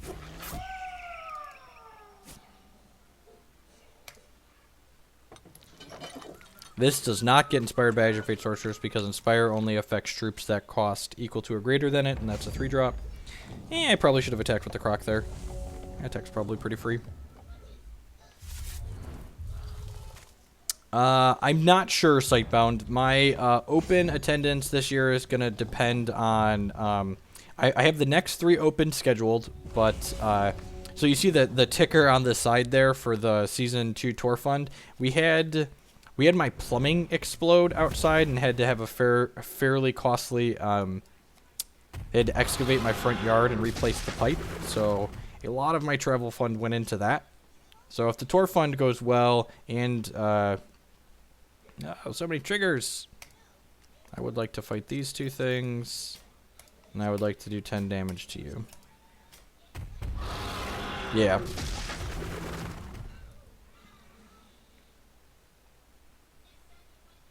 But yeah, as long as I'm in the running for the Player of the Year race, I would like to attend every open. So that makes this a 10-10, which is going to kill my guy, but that's fine. I'm still going to kill his Storm Dancer here.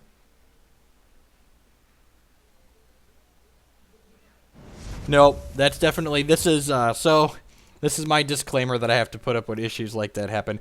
I'm running Hex on a Linux computer using Wine software, which is not a supported method of playing Hex. So, Hex only officially supports Windows and OS X, so occasionally it bugs out on me. Alright, ferment a bunch of cheese here. Get my Dragon Valley Brie into play so we can gain some life too. This card will turn back into a 3-3. Opponent just gained a casual, like, 20 life that turn.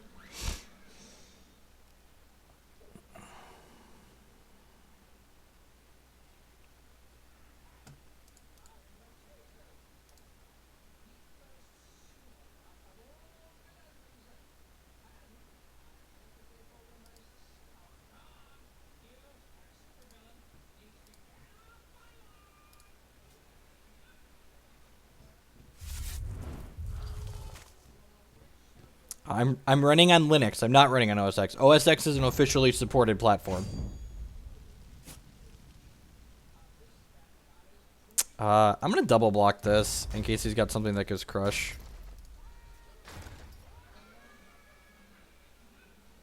Yeah, and look at that. Sometimes it just bugs out.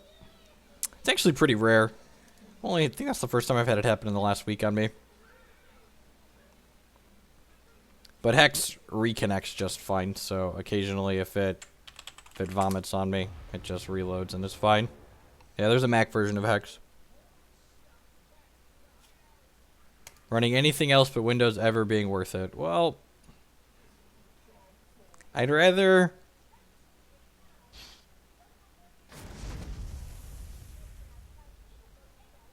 Oh, does it have Crush by default? No, it doesn't have Crush.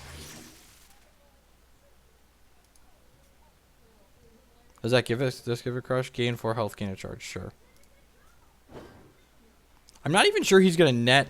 Because, like, the Mosswood monster comes back, and now I get 4 triggers. And the first one does 2, but the rest of them do 5. There is not a Linux version of Hex on Steam, which is unfortunate. It has Crash. Okay, I get the joke now. I got it. Yeah, Linux is not officially supported, but it's fine. The wine version runs great. God, look how much damage we pushed this game. That's so sick. Take 8, ferment my cheese. Play out another unkillable monster. Peace spree. Nice life gain deck. We do a lot of damage.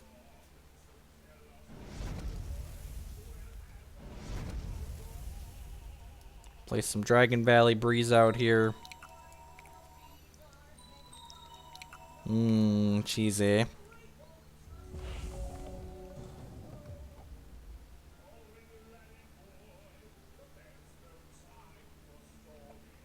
This card just has this text 1, 2, 3, 4, 5, 6 times. Or 4 times. Yeah, his deck probably always beats Bombast, but like our deck like normally goes over the top of everything, or even going over the top of him gaining like 60 this game.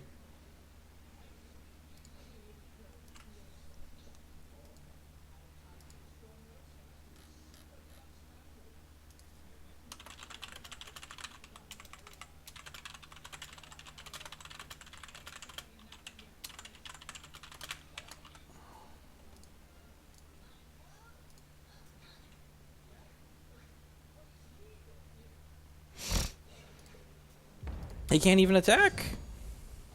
He'd just die.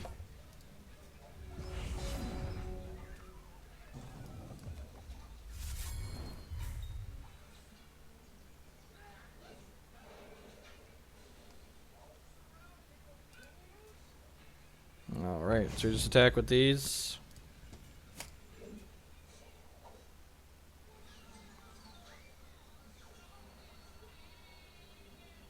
This is a bug that I'm told exists in regular Hex too. Like the top card of your deck sticks when you reconnect for some reason with a card that's not actually there. Oh god, look at all these cheesy Goliaths. 14U?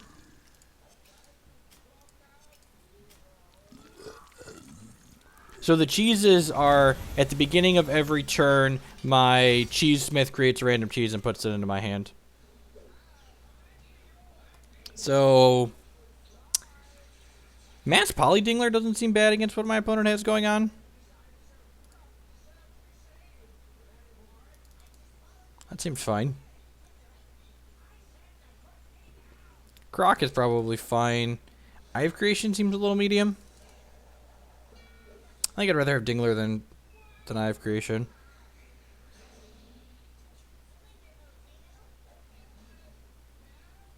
This Uzzu Cannon deck's very powerful. Transmog? I don't know if we need Transmog. I guess he only has like one card that we care about. It tags like Forever Childs and stuff. Alright, I'd buy that for $1. Maybe I don't need Rootfather to go over the top of what he's doing. Just like rely on Azure Fate Sorceress. Let's try this.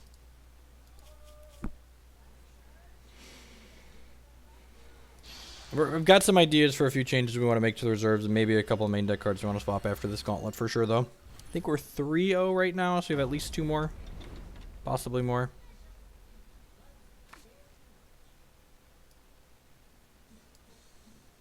Yeah, sounds great. Need some shards or accelerants, but it's fine.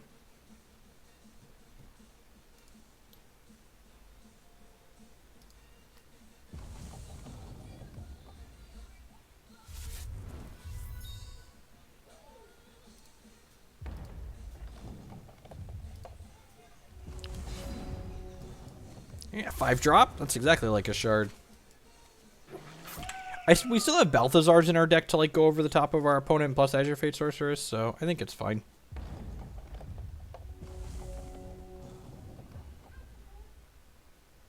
This Uzzu Cannon deck, the raw power level of this deck is very, very high.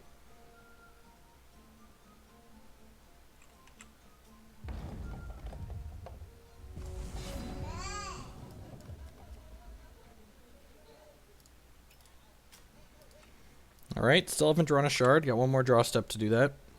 If we drew shards every turn for the rest of this game, we'd probably win, so I wouldn't mind doing that.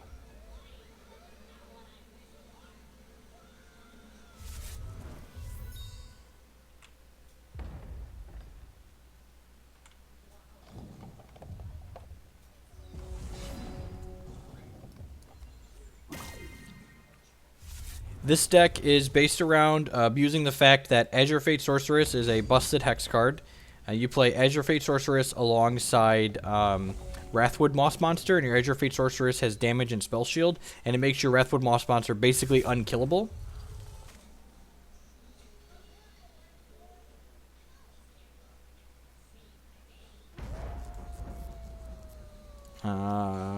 Opponent must be a little bit newer, or maybe they want to play around Counter Magic. They just played their Quick Troop at normal speed.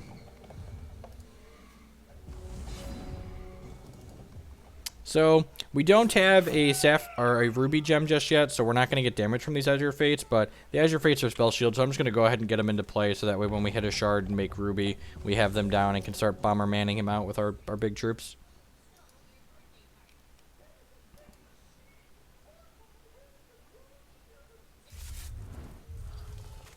The gems are the issue, and the reason why this deck is sweet is because it's playing the two most busted gems on the Azure Fate Sorceress. Like, both of these gems are insane. Oh, at the end of your life, create an Archon. So he's gonna get a 5/5 this turn. That's pretty good. Well, need to kill that. Kill it. Turn it into a 4-drop. That's hopefully not scary. The fact that we're missing shards might mean we lose this game. That's actually kind of scary. That card's a bomb in limited.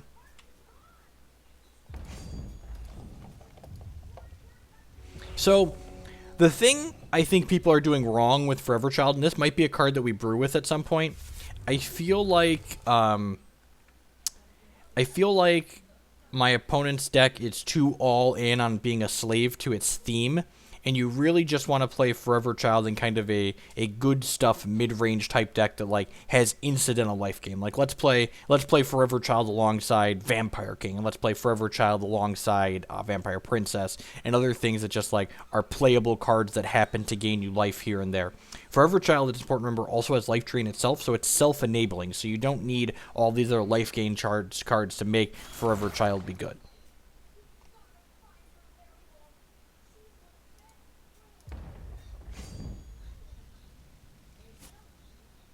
Infinite tricks. Yeah, exactly. Like just you want to play all of these cards.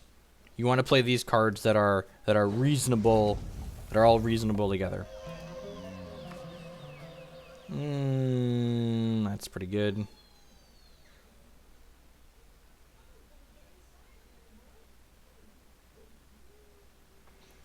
I think we're too far behind at this point. If we draw a shard this turn, maybe, because we can croc away these two. So I guess if we had a shard that makes a temporary resource, we can croc away these two guys. Yeah, I'm just gonna go ahead and concede. We're just a little bit too far behind.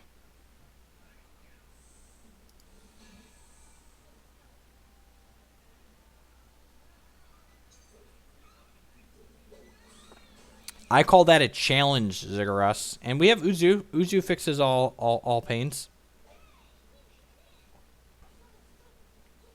I'm just gonna go ahead and save. I think our deck configuration is fine. Croc is too powerful. I don't even think this card would be playable in Magic, which is funny. The formats are just so different.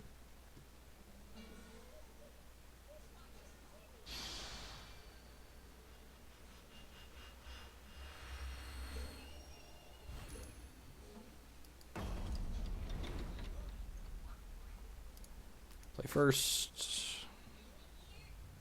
Accelerant? Accelerant? Keep, yep, and sweet.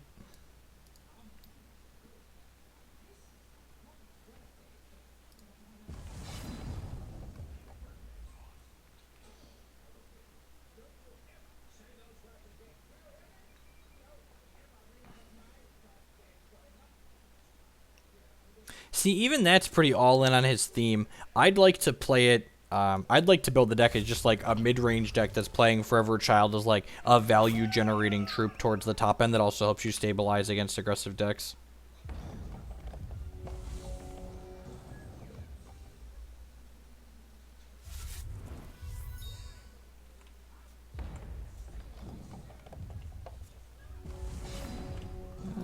Okay, well, we can cast Mosswood next turn at least.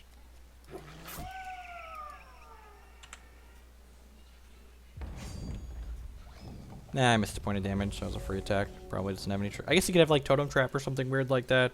So, like, yeah, it's probably better just not deal the damage and have... Guaranteed have this in play. Sure.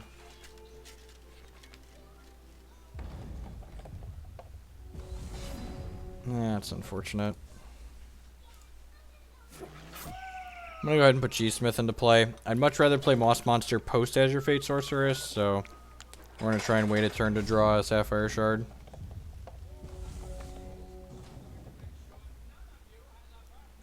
Hi, toddler. You want to come say hi to the internet? Hi, internet. I'm Giant Toddler. Rawr, toddler.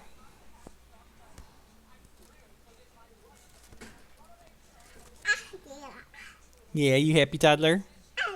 Because you didn't have to take a nap today? Are you going to fall asleep later on the floor like you always do when you don't take a nap?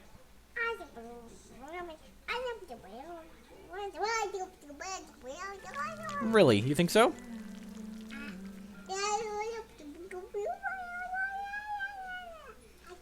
I have 4. Howling Brave adds a Wild Threshold. So I've played 2 Wild Shards and 2 Howling Braves, and both Wild Shard and Howling Brave add a Threshold. Again, we're just going to stumble and die. Well, this turn, we're going to go ahead and play the Wrathwood Moss Monster.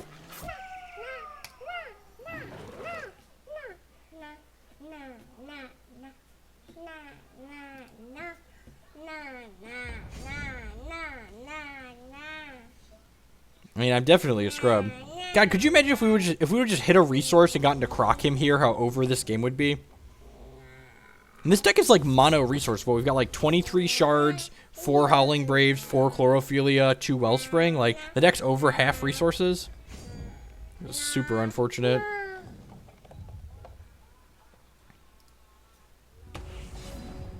Alright, now it's a Chlorophilia. Better than nothing.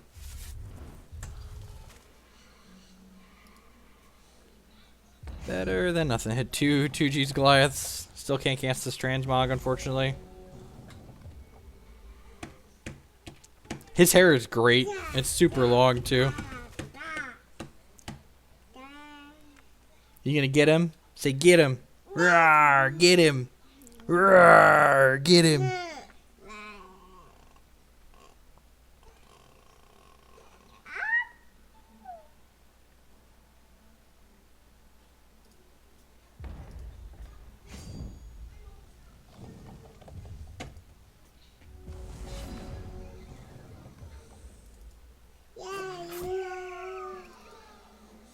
Alright, try the Croco. He's probably going to gain life in response and save his guy, but that's fine. Alright, well, opponent messed this up. I'm just going to choose not to fight his guys now. My opponent should have waited until I put the fight trigger on the stack to gain life and make his guy bigger, so I can just choose not to fight now that he's made his guy like that.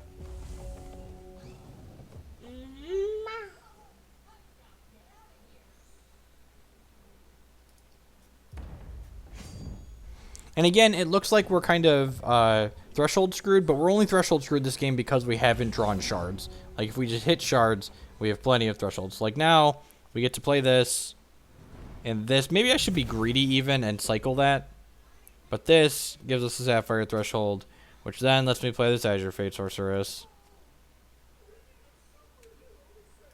So the Azure Fate Sorceress doesn't deal damage to things yet because we need a Sapphire or a Ruby for that to happen, but we get to get it in play at least. And we can transmog things.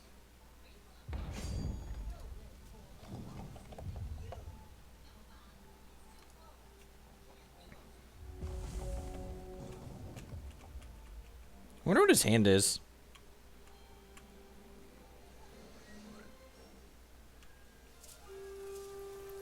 Sure.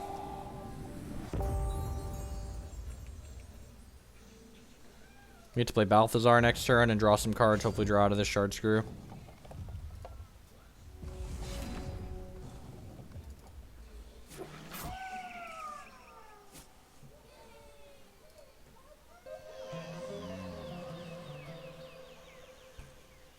He doesn't have resources to purge. He's been missing shard drops too.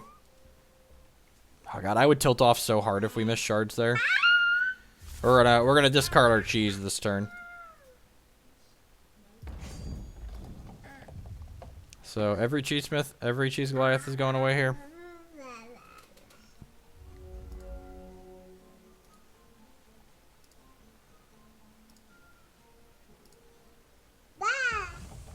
Actually, just all of the cheese Goliaths went away. We hit cheese Goliath every turn. God, what are the odds on that? 0.33, 0.33, 0.33 raised to the 5th is the percentage of that happening. Yeah, man, you got a Balthazar too. Wait. How does... Oh, because this gains him 4. Got it. Which made that a 7.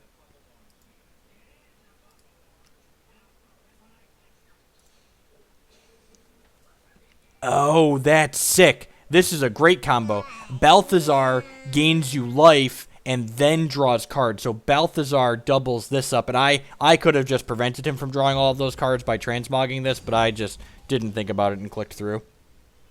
That's fine. We like a challenge, right? Who doesn't like a good challenge? So should have transmogged this in response.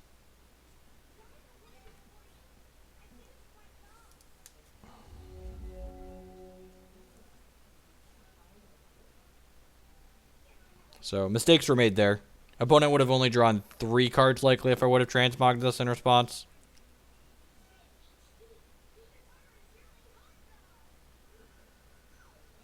Yeah, that's really unfortunate.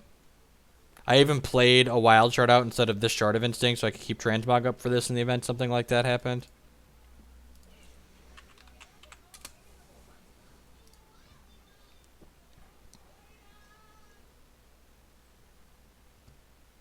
Well, let's see how good or bad his deck is if we can win this game. We might still win this game. Azure Fate Sorceress is a busted hex card. I mean, there's definitely a world where we win this game.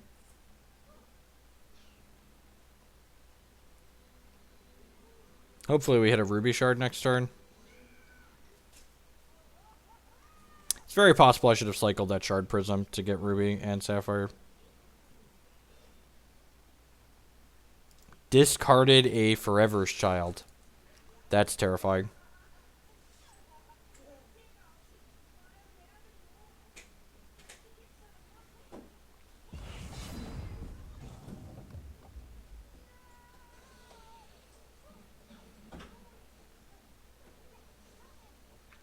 So I'm going to play Croc out and kill this while he can't gain life in response.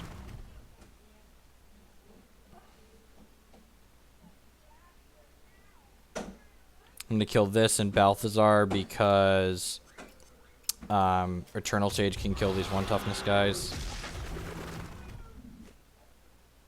Activate both of these. Play Chlorophilia.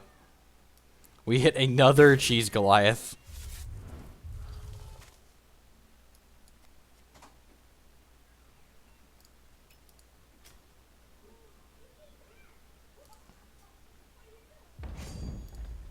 attack with these two.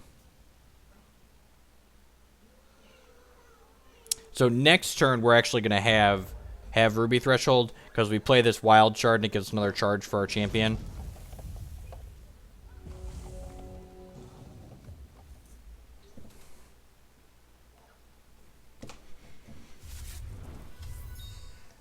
So we'll see. He's got the best 7 out of his top 14 cards in his hand right now, including discarding things like Forever's Child and Crackling Boons and stuff like that. So, alright, there's another Forever's Child.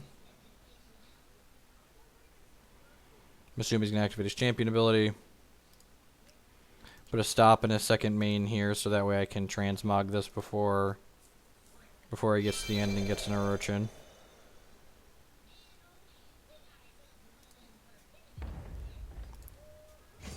Yeah, I think Relentless Corruption is great. There's been a number of Relentless Corruption decks.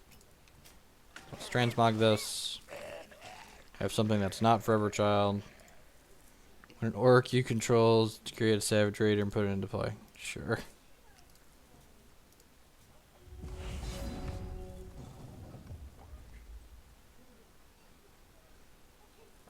So I'm going to go ahead and play Eternal Stage here. And then I'm going to go ahead and play this Wild Shard out, which lets me give target troop +3/+3. And then I'm going to go ahead and activate my champion ability to get a Ruby Shard to deal 1 damage to each opposing troop, which will kill both of these. Then I'm going to go ahead... I can play another Eternal Sage here.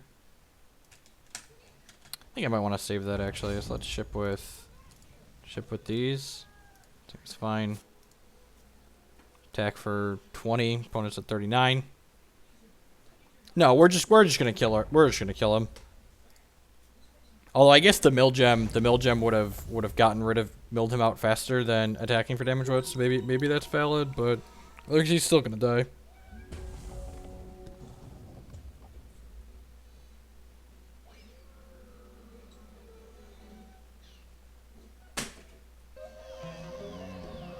Balthazar, sure, man. Gain 4, draw 4. The last 14 cards didn't help you. These ones probably aren't either.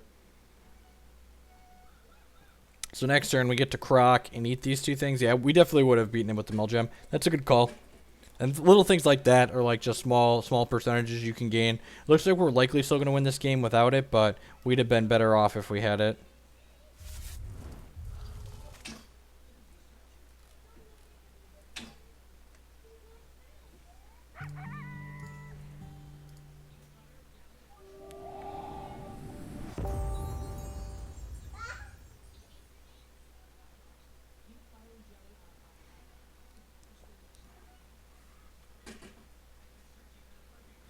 Yeah, my latest Rabbit Rock list has 3 Cheesesmith in it. Yeah, if you look, I think my list at the end of the Rabbit Rock article that I wrote had recommended a couple of Cheesesmiths, 2 or 3. I'm down to 2 Greenpaw Emancipator.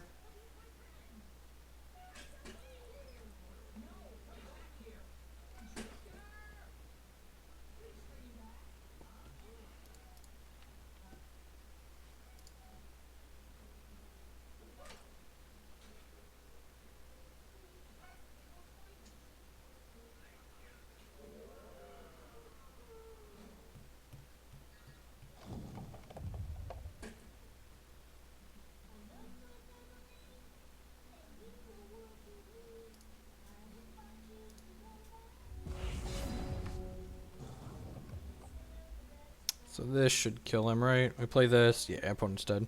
So this does 4 to him. Or 4 to them. And then we use Howling Brave to make a resource. And we play Croco out. And Croco is going to do 10 to them and kill both of their... Okay, he's gaining some life here. He should have done that on his turn so he could have activated his champion ability. I think he's still dead here. Yeah, we play Croco, which puts him to 17 and kills both of his guys. Then we attack him for much more than 17. Yeah, so opponent's dead here. That moment when your life gain deck can't outbeat the deal damage deck.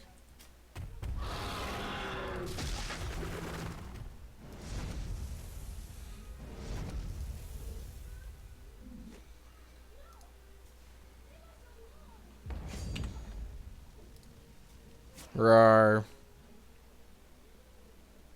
GG's. Alright, we're 4-0 in this gauntlet. We're on a quick commercial. We'll be back with another match. Thanks for hanging out, folks.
If we finish this gauntlet after this match, we've still got plenty of time in the stream. We might brew some Forever Child.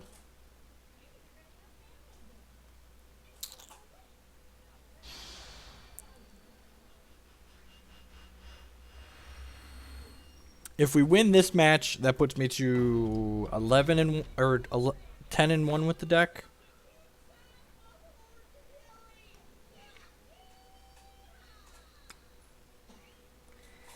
Yeah, I've got the combo in our hand. Got to keep, right?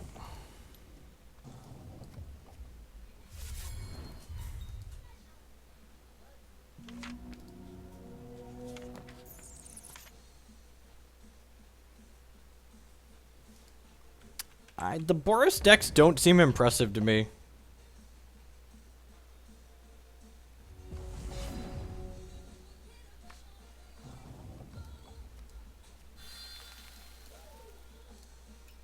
Hey, Hex. Colin, what's going on? This weekend should be fun. When are you flying in, by the way, Colin? We're getting in late-ish on Friday, but we'll probably be doing dinner after we get in. I think we're getting in about 9 o'clock local time. Probably closer to 9:30 or 10.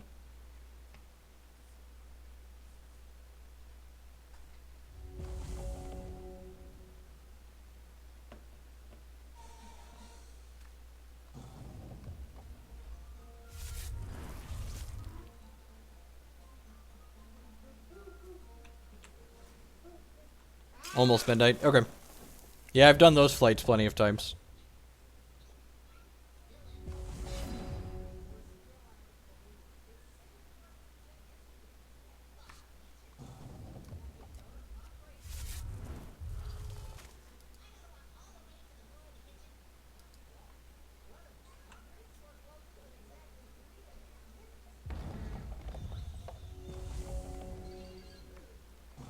This is probably a Reese. This champion that my opponent's playing often indicates the Blood Sapphire Spiders deck that I wrote about earlier this year. And Reese is kind of scary. I would not be surprised this matchup's not good for us. Opponent's deck has access to Extinction and Counter Magic, and it's likely going to give us a run for our money. So if Metronome is still in chat complaining somewhere, this is the type of deck you can play to force interaction with your opponent.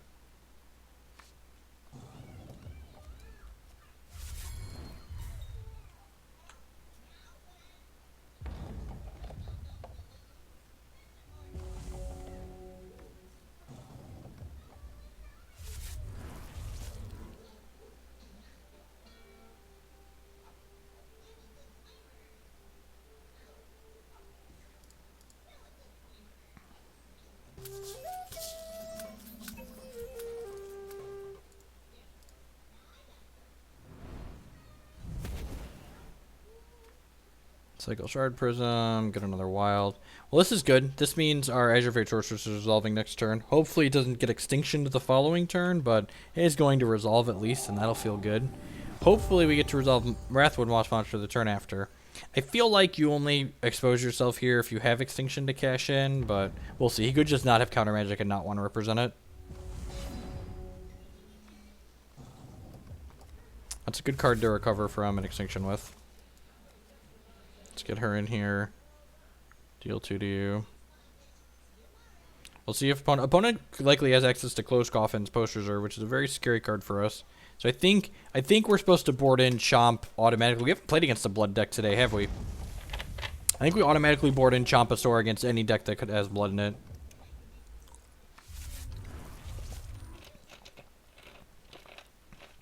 Don't Extinction me, bro. Have a heart.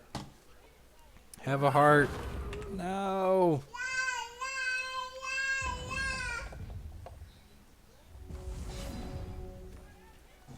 Landing Site seems sweet in my opponent's deck. Seems like a reasonable swap.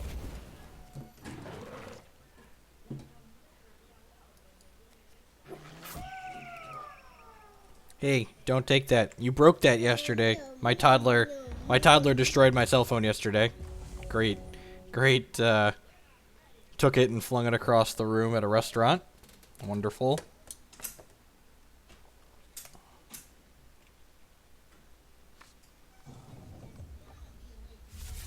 Got a quote to replace the screen from a local place, and they wanted $150 to replace the screen. I was like, well, a brand new one only costs $170, so we're not going to do that.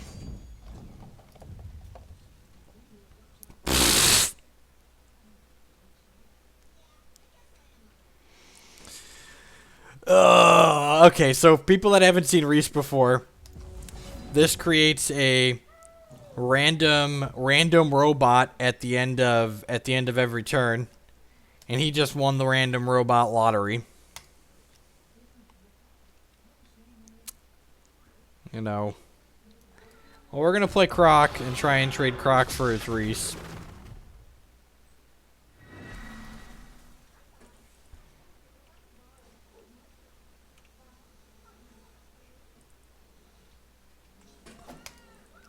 We're done here. We're done here. The game has ended. The game's not going to end for a few turns, but it's over. Transmog's great. Chomp is great.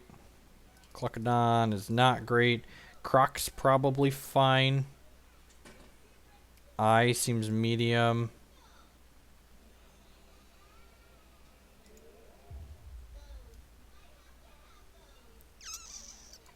I don't think I want the plus gem on here. I think I want Flight in this matchup.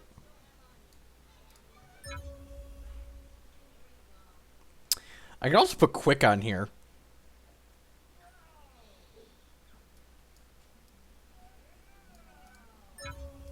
And we'll leave Speed in case we eye into it. And I'm going to cut some of the accelerants in this matchup, the troop-based accelerants, because you don't want them to extra things that just get swept away by the Extinction. Oh, you know what? An MPD is probably okay in this matchup.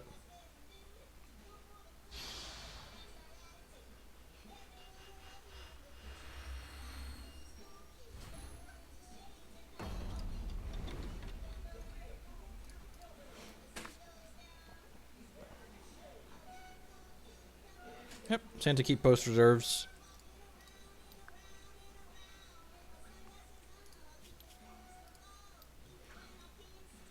It's fine. Even if we lose this one, we've got 2 to give. We're 4-0 right now, so just gotta win one of the next 3 to get max prizes in this gauntlet.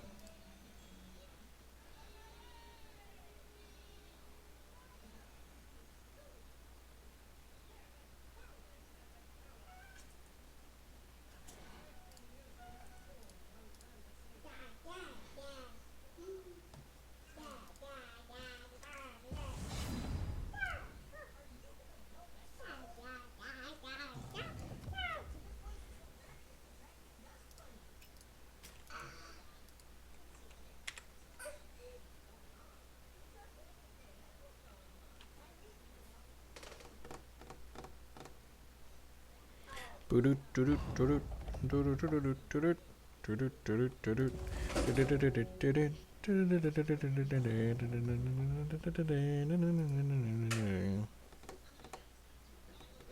swung with it and immediately hit extinction. That's too funny. I like Murdertron. Murdertron's my favorite Reese robot. Of course, it's just because the flavor text is murder, murder, murder, murder, murder, which is funny.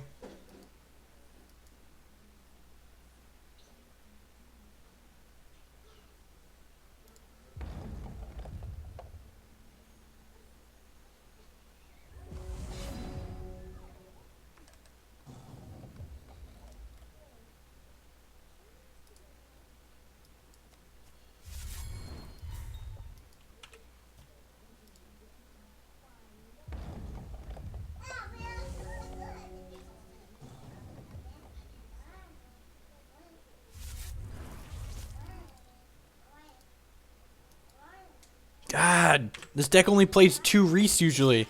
He's had it on 2 both games. I'm so unlucky. Shard. Alright, you know.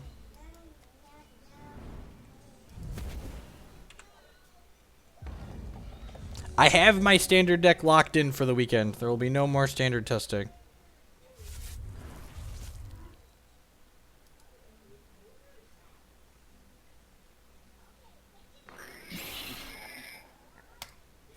So long as your Fate Sorceress, my old friend.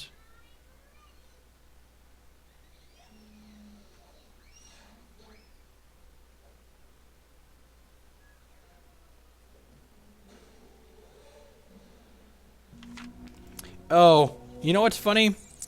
Did I board in the Chompasaurs? I talked about automatically boarding in Chompasaurs, and then I think I didn't do it.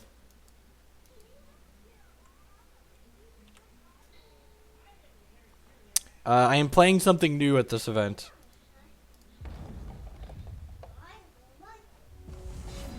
I ended up settling on a deck that I did not... Oh, I did bring in Chompies. Okay, that's good.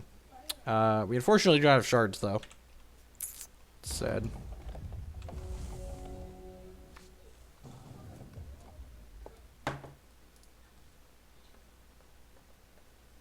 It's unfortunate. This first Wrathwood's just going to get hit by counter magic. We're just going to cry ourselves to sleep.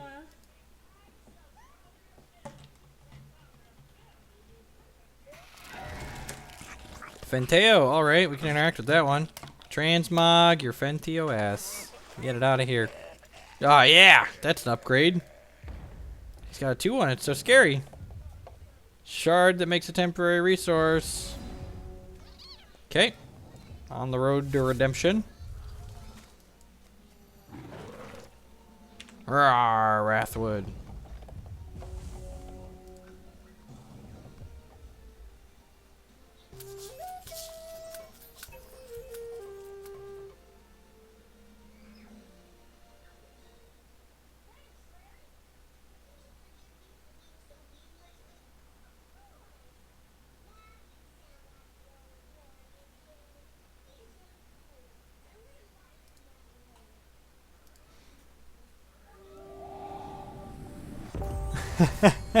Nice, LP. Yeah, she really likes sealed. I'm not a big fan of limited, but she enjoys it.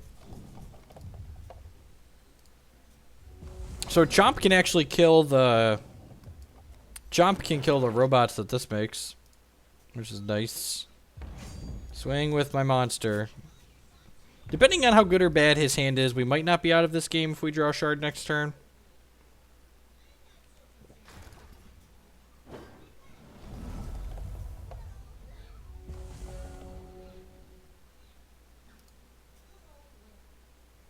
Someone say get wrong for the weekend.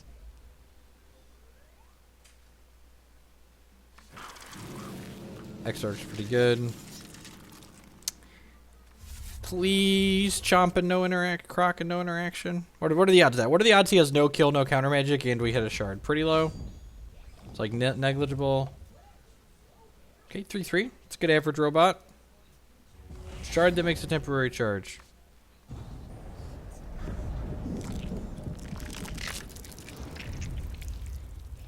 Force him to have counter magic now by playing this out.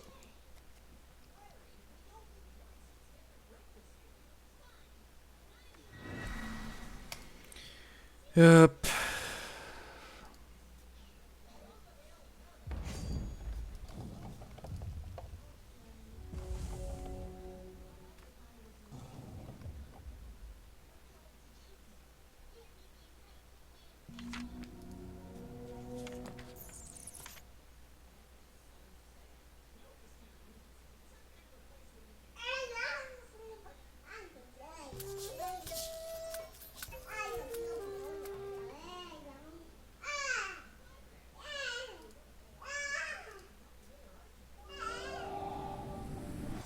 Alright, if he doesn't have a shard here, and we hit a resource that makes it...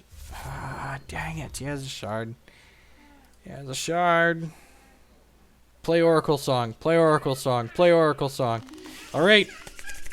Come on! Shard that gives me a resource. Shard that gives me a resource this turn. Shard that gives me a resource this turn, and we're still in this game.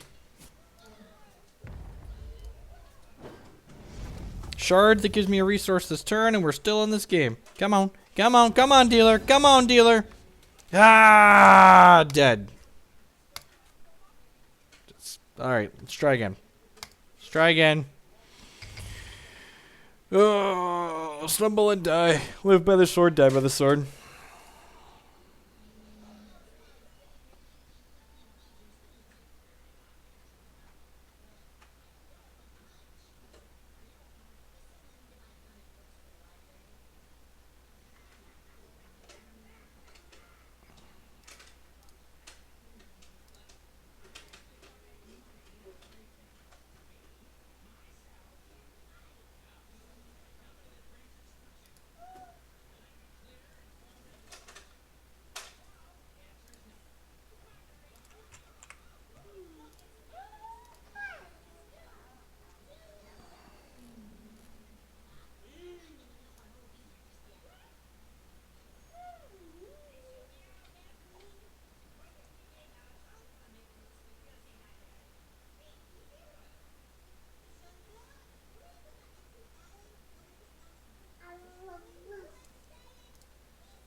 My favorite deck in Hex. I think Azure Cannon's still my favorite deck to play so far. It's got a lot of power and flexibility, which is a great combination.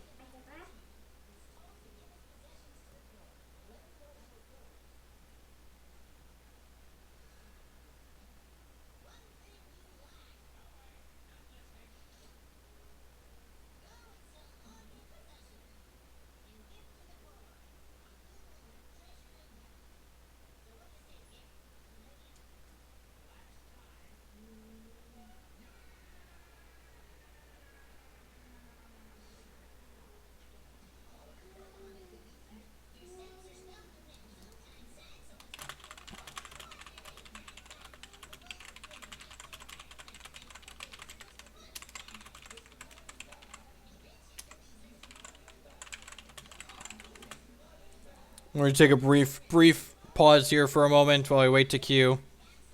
I'm going to respond to a work email really quick.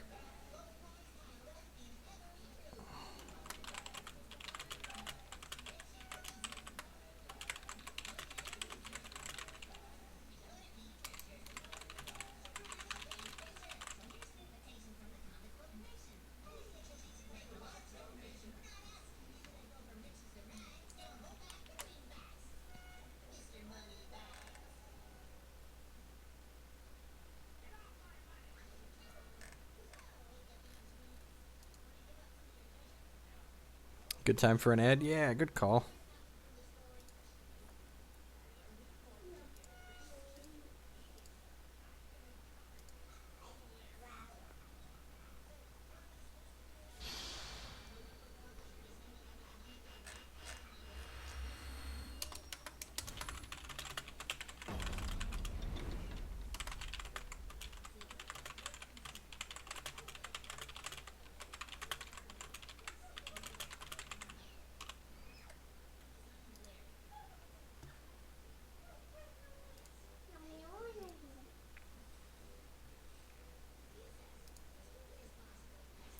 For those of you still watching, there's a commercial running for the next, I don't know, 30 seconds or so, so I'm going to wait a minute so people don't miss anything.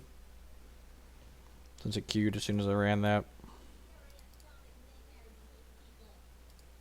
Sorry for the brief delay.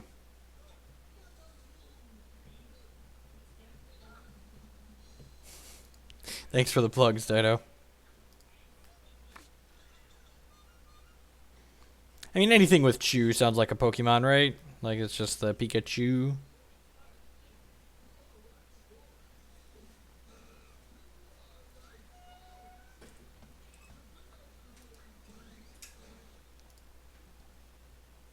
Commercial, yeah, man. Gotta collect all them Twitch pennies.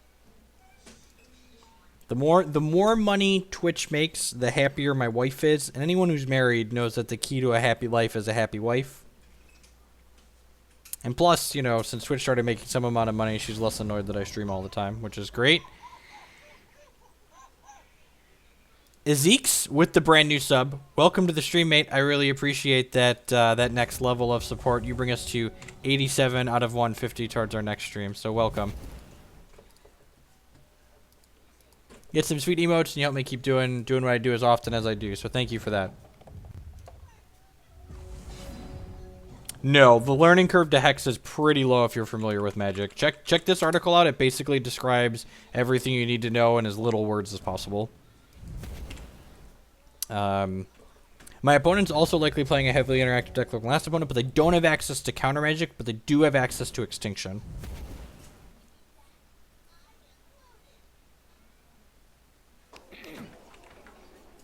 This is likely one of the more difficult matchups. So, you know, we've just been steamrolling people at the start of today's stream, but I think the important thing to note is that what that demonstrates is that what we're playing is probably just one of the best linear, non-interactive decks that currently exist in Hex. But, you know, again, like we got pretty hosed that last match. When our opponent is interacting with the things that we're doing, we're not always just going to run them over.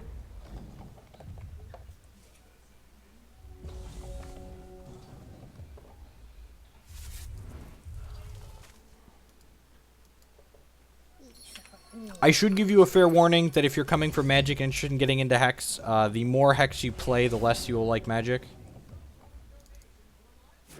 Alright, we do have unkillable Moss Monster here. We don't have a Ruby Shard, so unfortunately this Moss Monster is not going to deal damage. I guess it's not unkillable until we have Ruby. So I guess maybe this was a little loose. I should wait until I have Ruby, but getting this Spell Shield right away seems valuable. Even if he like plays Blood Shard and Extinctions this next turn, this comes back as a 2/2, and then we can attack with it.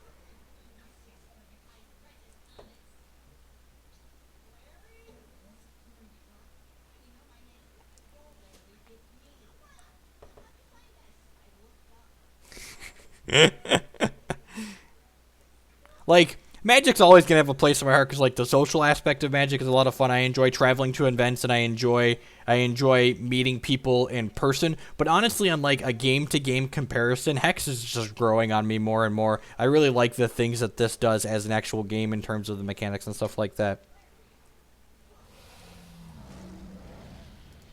Opponent's playing Primordial Caves combo in their deck. Sweet.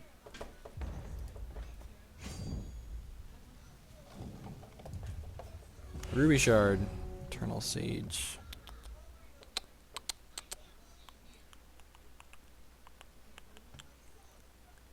Huh. I think I'm going to ship for 5 here, and then just play the Cluck out.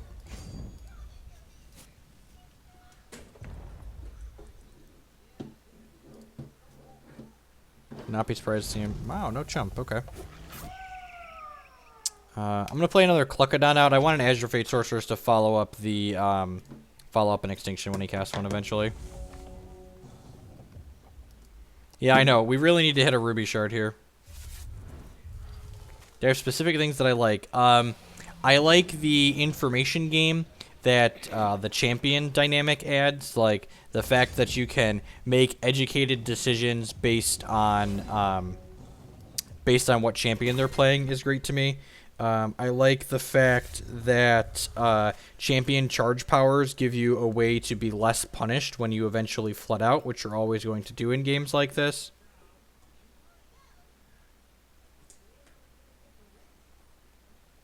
So now this Wrathwood Moss Monster is unkillable. And I'm going to ship with Cluckadon because I want to block with the unkillable guy. So basically, how the unkillability works in this game, if they don't have a way to interact with to void it when it leaves play with something like Closed Coffins, this Wrathwood Moss Monster, when it comes into play, it deals damage equal to my opponent, equal to its power. And when this dies, it turns into a 2/2, which when it deals damage to my opponent, it turns back into the 5/5. So basically, if he casts Extinction here, this is going to die, come back as a 2/2. It'll deal 2 damage to my opponent when it comes into play, and then turn back into a 5/5 that can do that again. Killing my Shard guy is pretty good there.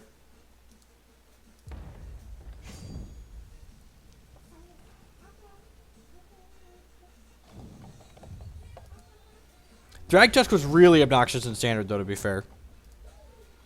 Unfortunately, we just can't really play anything out here.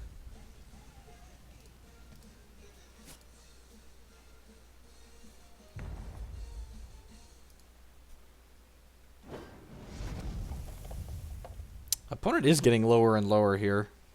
You know, I'm actually going to play this Azure Fate Sorceress out and pressure him into casting Extinction here. This Azure Fate Sorceress gets inspired by the other one, so it deals 4 damage to my opponent directly here. He's going to be in a pretty bad spot. And this makes any... If he doesn't have Extinction, this makes any troop we play next turn lethal if we hit a shard that makes a temporary resource.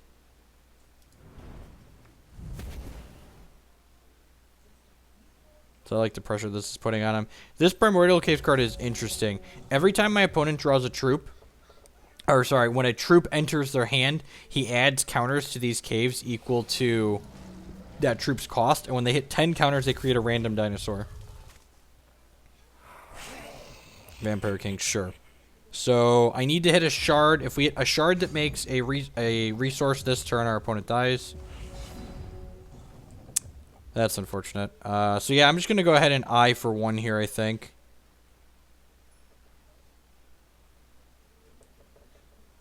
Yeah, I'm going to eye for 1. See if we get lucky. Alright, we did not get lucky.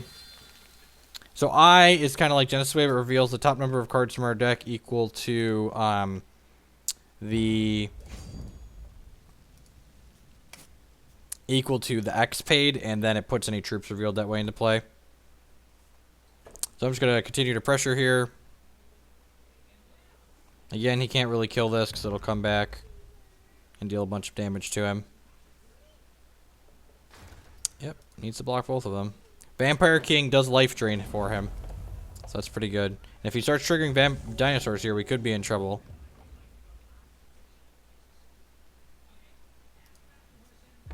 So he's going to hit us with this, and it's going to take a troop out of our hand. It reveals a card at random from our hand, and if he reveals a troop, he takes it. So all the cards in our hand are troops, and it turns it into a vampire for our opponent. What this does mean is it allows Crocosaur to... Alright, and his Croc doesn't do anything, so all of our guys are Spell Shield. So opponent is dead. Is dead here? I believe our opponent's dead. Yeah, so we just play Croc out. And Croc deals 10 to my opponent. Yeah, I'm going to fight these vampires, I think. Actually, I guess I should have done math there to see if that was a good play or not. This lets him gain. Because these guys fight the Croc back. So my opponent actually gains 5 here.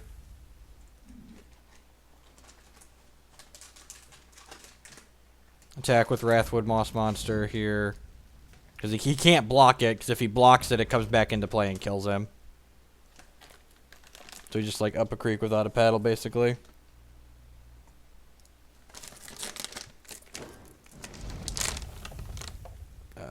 Play this shard out, I guess.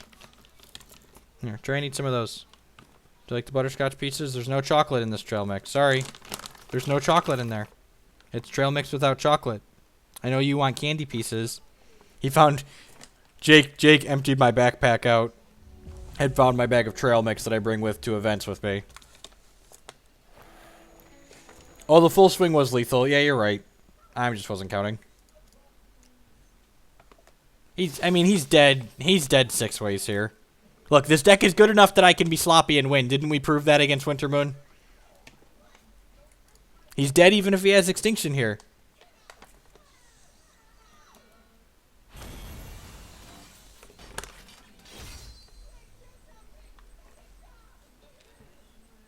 Alright, so we want to bring in Chompasaur not only for his...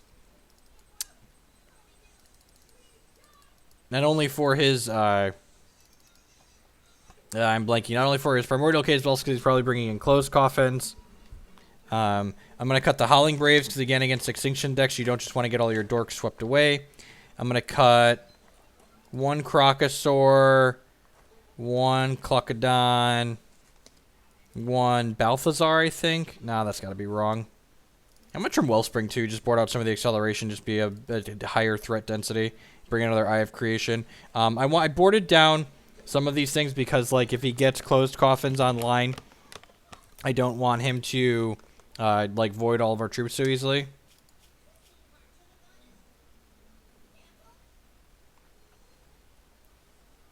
You could do that, yep.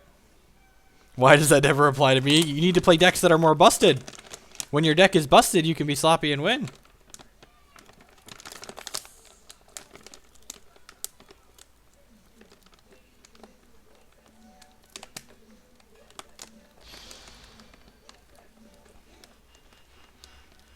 Ian, that sounds reasonable. You just can't play tutors in it, and like the deck's not playable without tutors.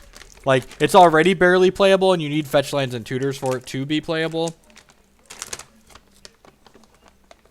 Huh.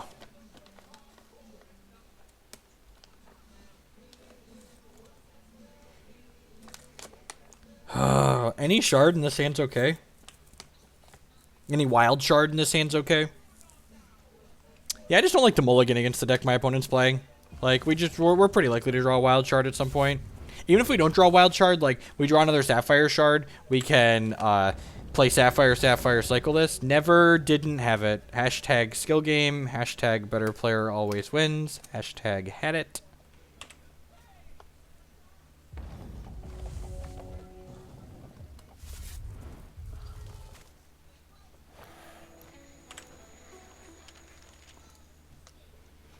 So my opponent's card, when it comes into play, it buries the bottom 3 cards. I'm so good at this game! It buries the bottom 3 cards of their deck and then puts any lands or shards revealed that way into their hand.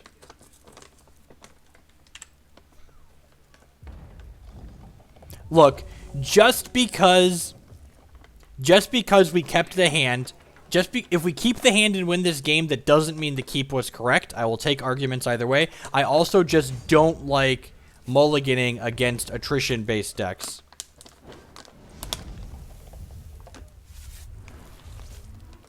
Like, mulliganing into Oblivion against an attrition-based deck is not where you want to be in life, generally speaking.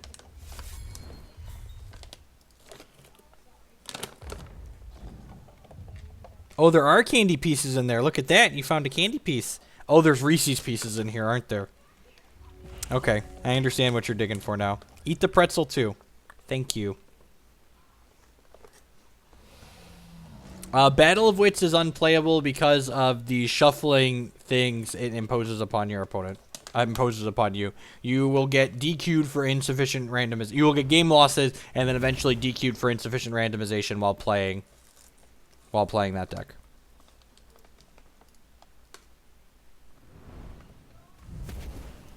Look, when you're 2 years old, you'd much rather have Reese's Pieces than pretzels. Reese's Pieces are much better than pretzels, right, Jake? Pretzels ain't got nothing on Reese's Pieces.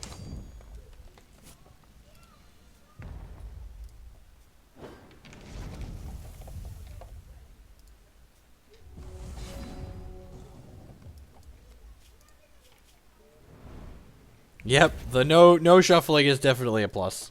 Get this Cheese Smith in here. Next turn we play the other Prism and play Chompy.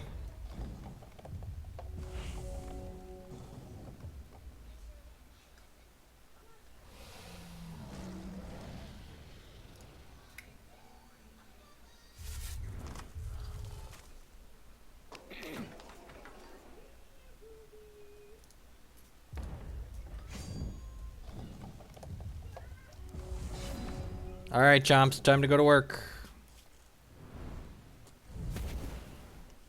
The deck that I am playing is a base wild combo deck, essentially, that did well. Oh, this gains you life, too? Wow, I didn't even read this card. Just had no idea. So next turn, we're going to play Eternal Sage, probably, and then make Ruby with this and kill all of his rabbit dorks. Most things in Hex don't shuffle because you don't need to shuffle decks when things get inserted to prevent cheating. A lot of things in Hex just say when this is inserted into your deck. Oh, geez, another Chomps? Yeah, I'm just going to kill his other caves here.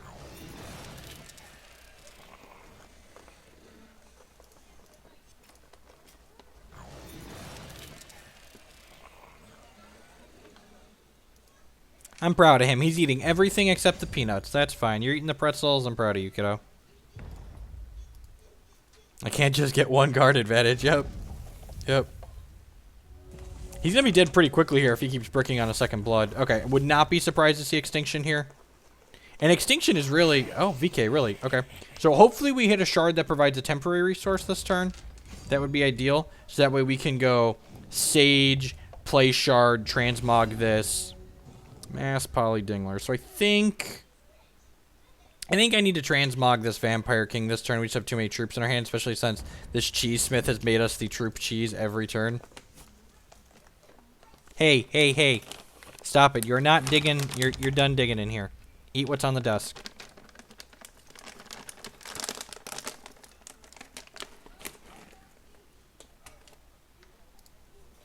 Wow, is he really just taking this here? That's good for us.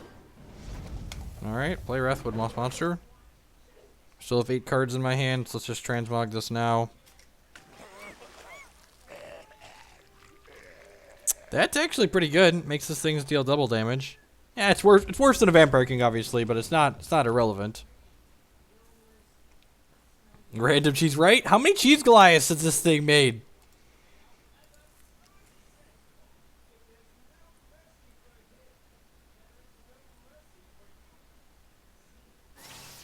Totally here for the dad moments, right? I put the trail mix away. Eat your pretzels. You eat all the pretzels here, and I'll give you some more Reese's Pieces. Yep. Extinction's fine here, because the Wrathwood Moss Monster comes back. Do you have a removal for this? If he doesn't have removal for this, this isn't great for him.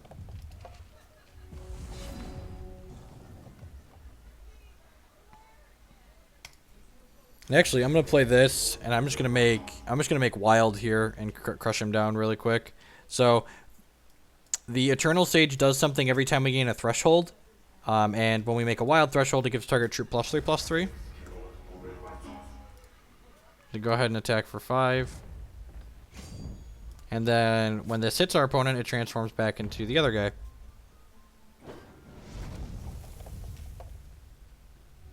And now when this dies, they'll turn into a 2/2 again. So it just keeps bouncing back and forth, basically.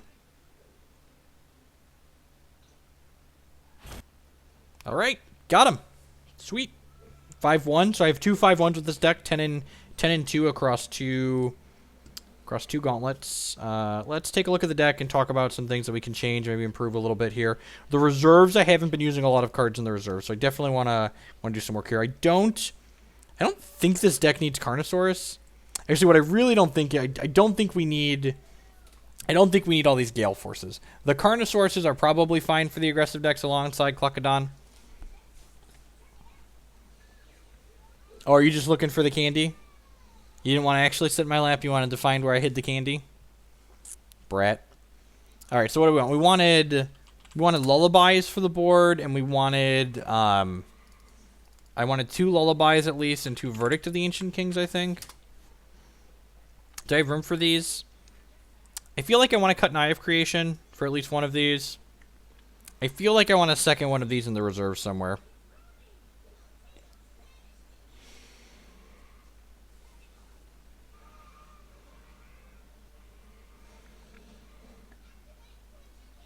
No need for those Gale Forces, right?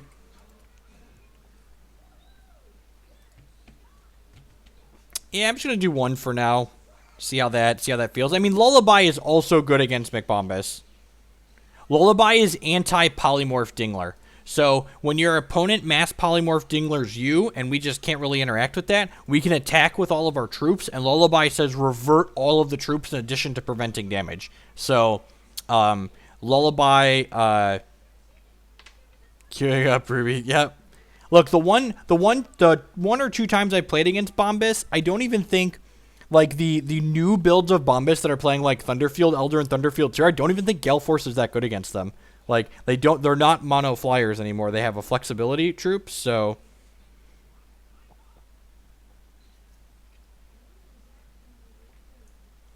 See, I think I want to try this. I'd like a second Verdict in the board here somewhere. Maybe I can fit, like, the Cluck into the main. The one random Aborian Root Father has been fine. Yeah, I don't think I want to change anything in the main right now. I have creation's been okay the couple times we hit it. I don't think I want 3 of them. I think that shave is definitely good. So yeah, I'm going to go ahead and save this for now. Yeah, I think the Bombus matchup's fine. So I don't think we need all these Gale Forces.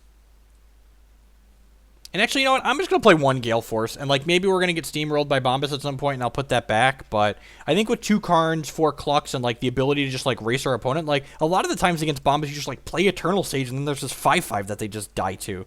So, yeah, I think this is what I want to do. These are the changes I'm going to make before we play this deck again. 2 Verdicts and 2 Lullabies on the board. Trim the Gale Forces and the 3rd Eye of Creation. Have some more cards to actually bring in. Yeah, let's brew some Forever Child. That sounds great. I'm going to cut the recording.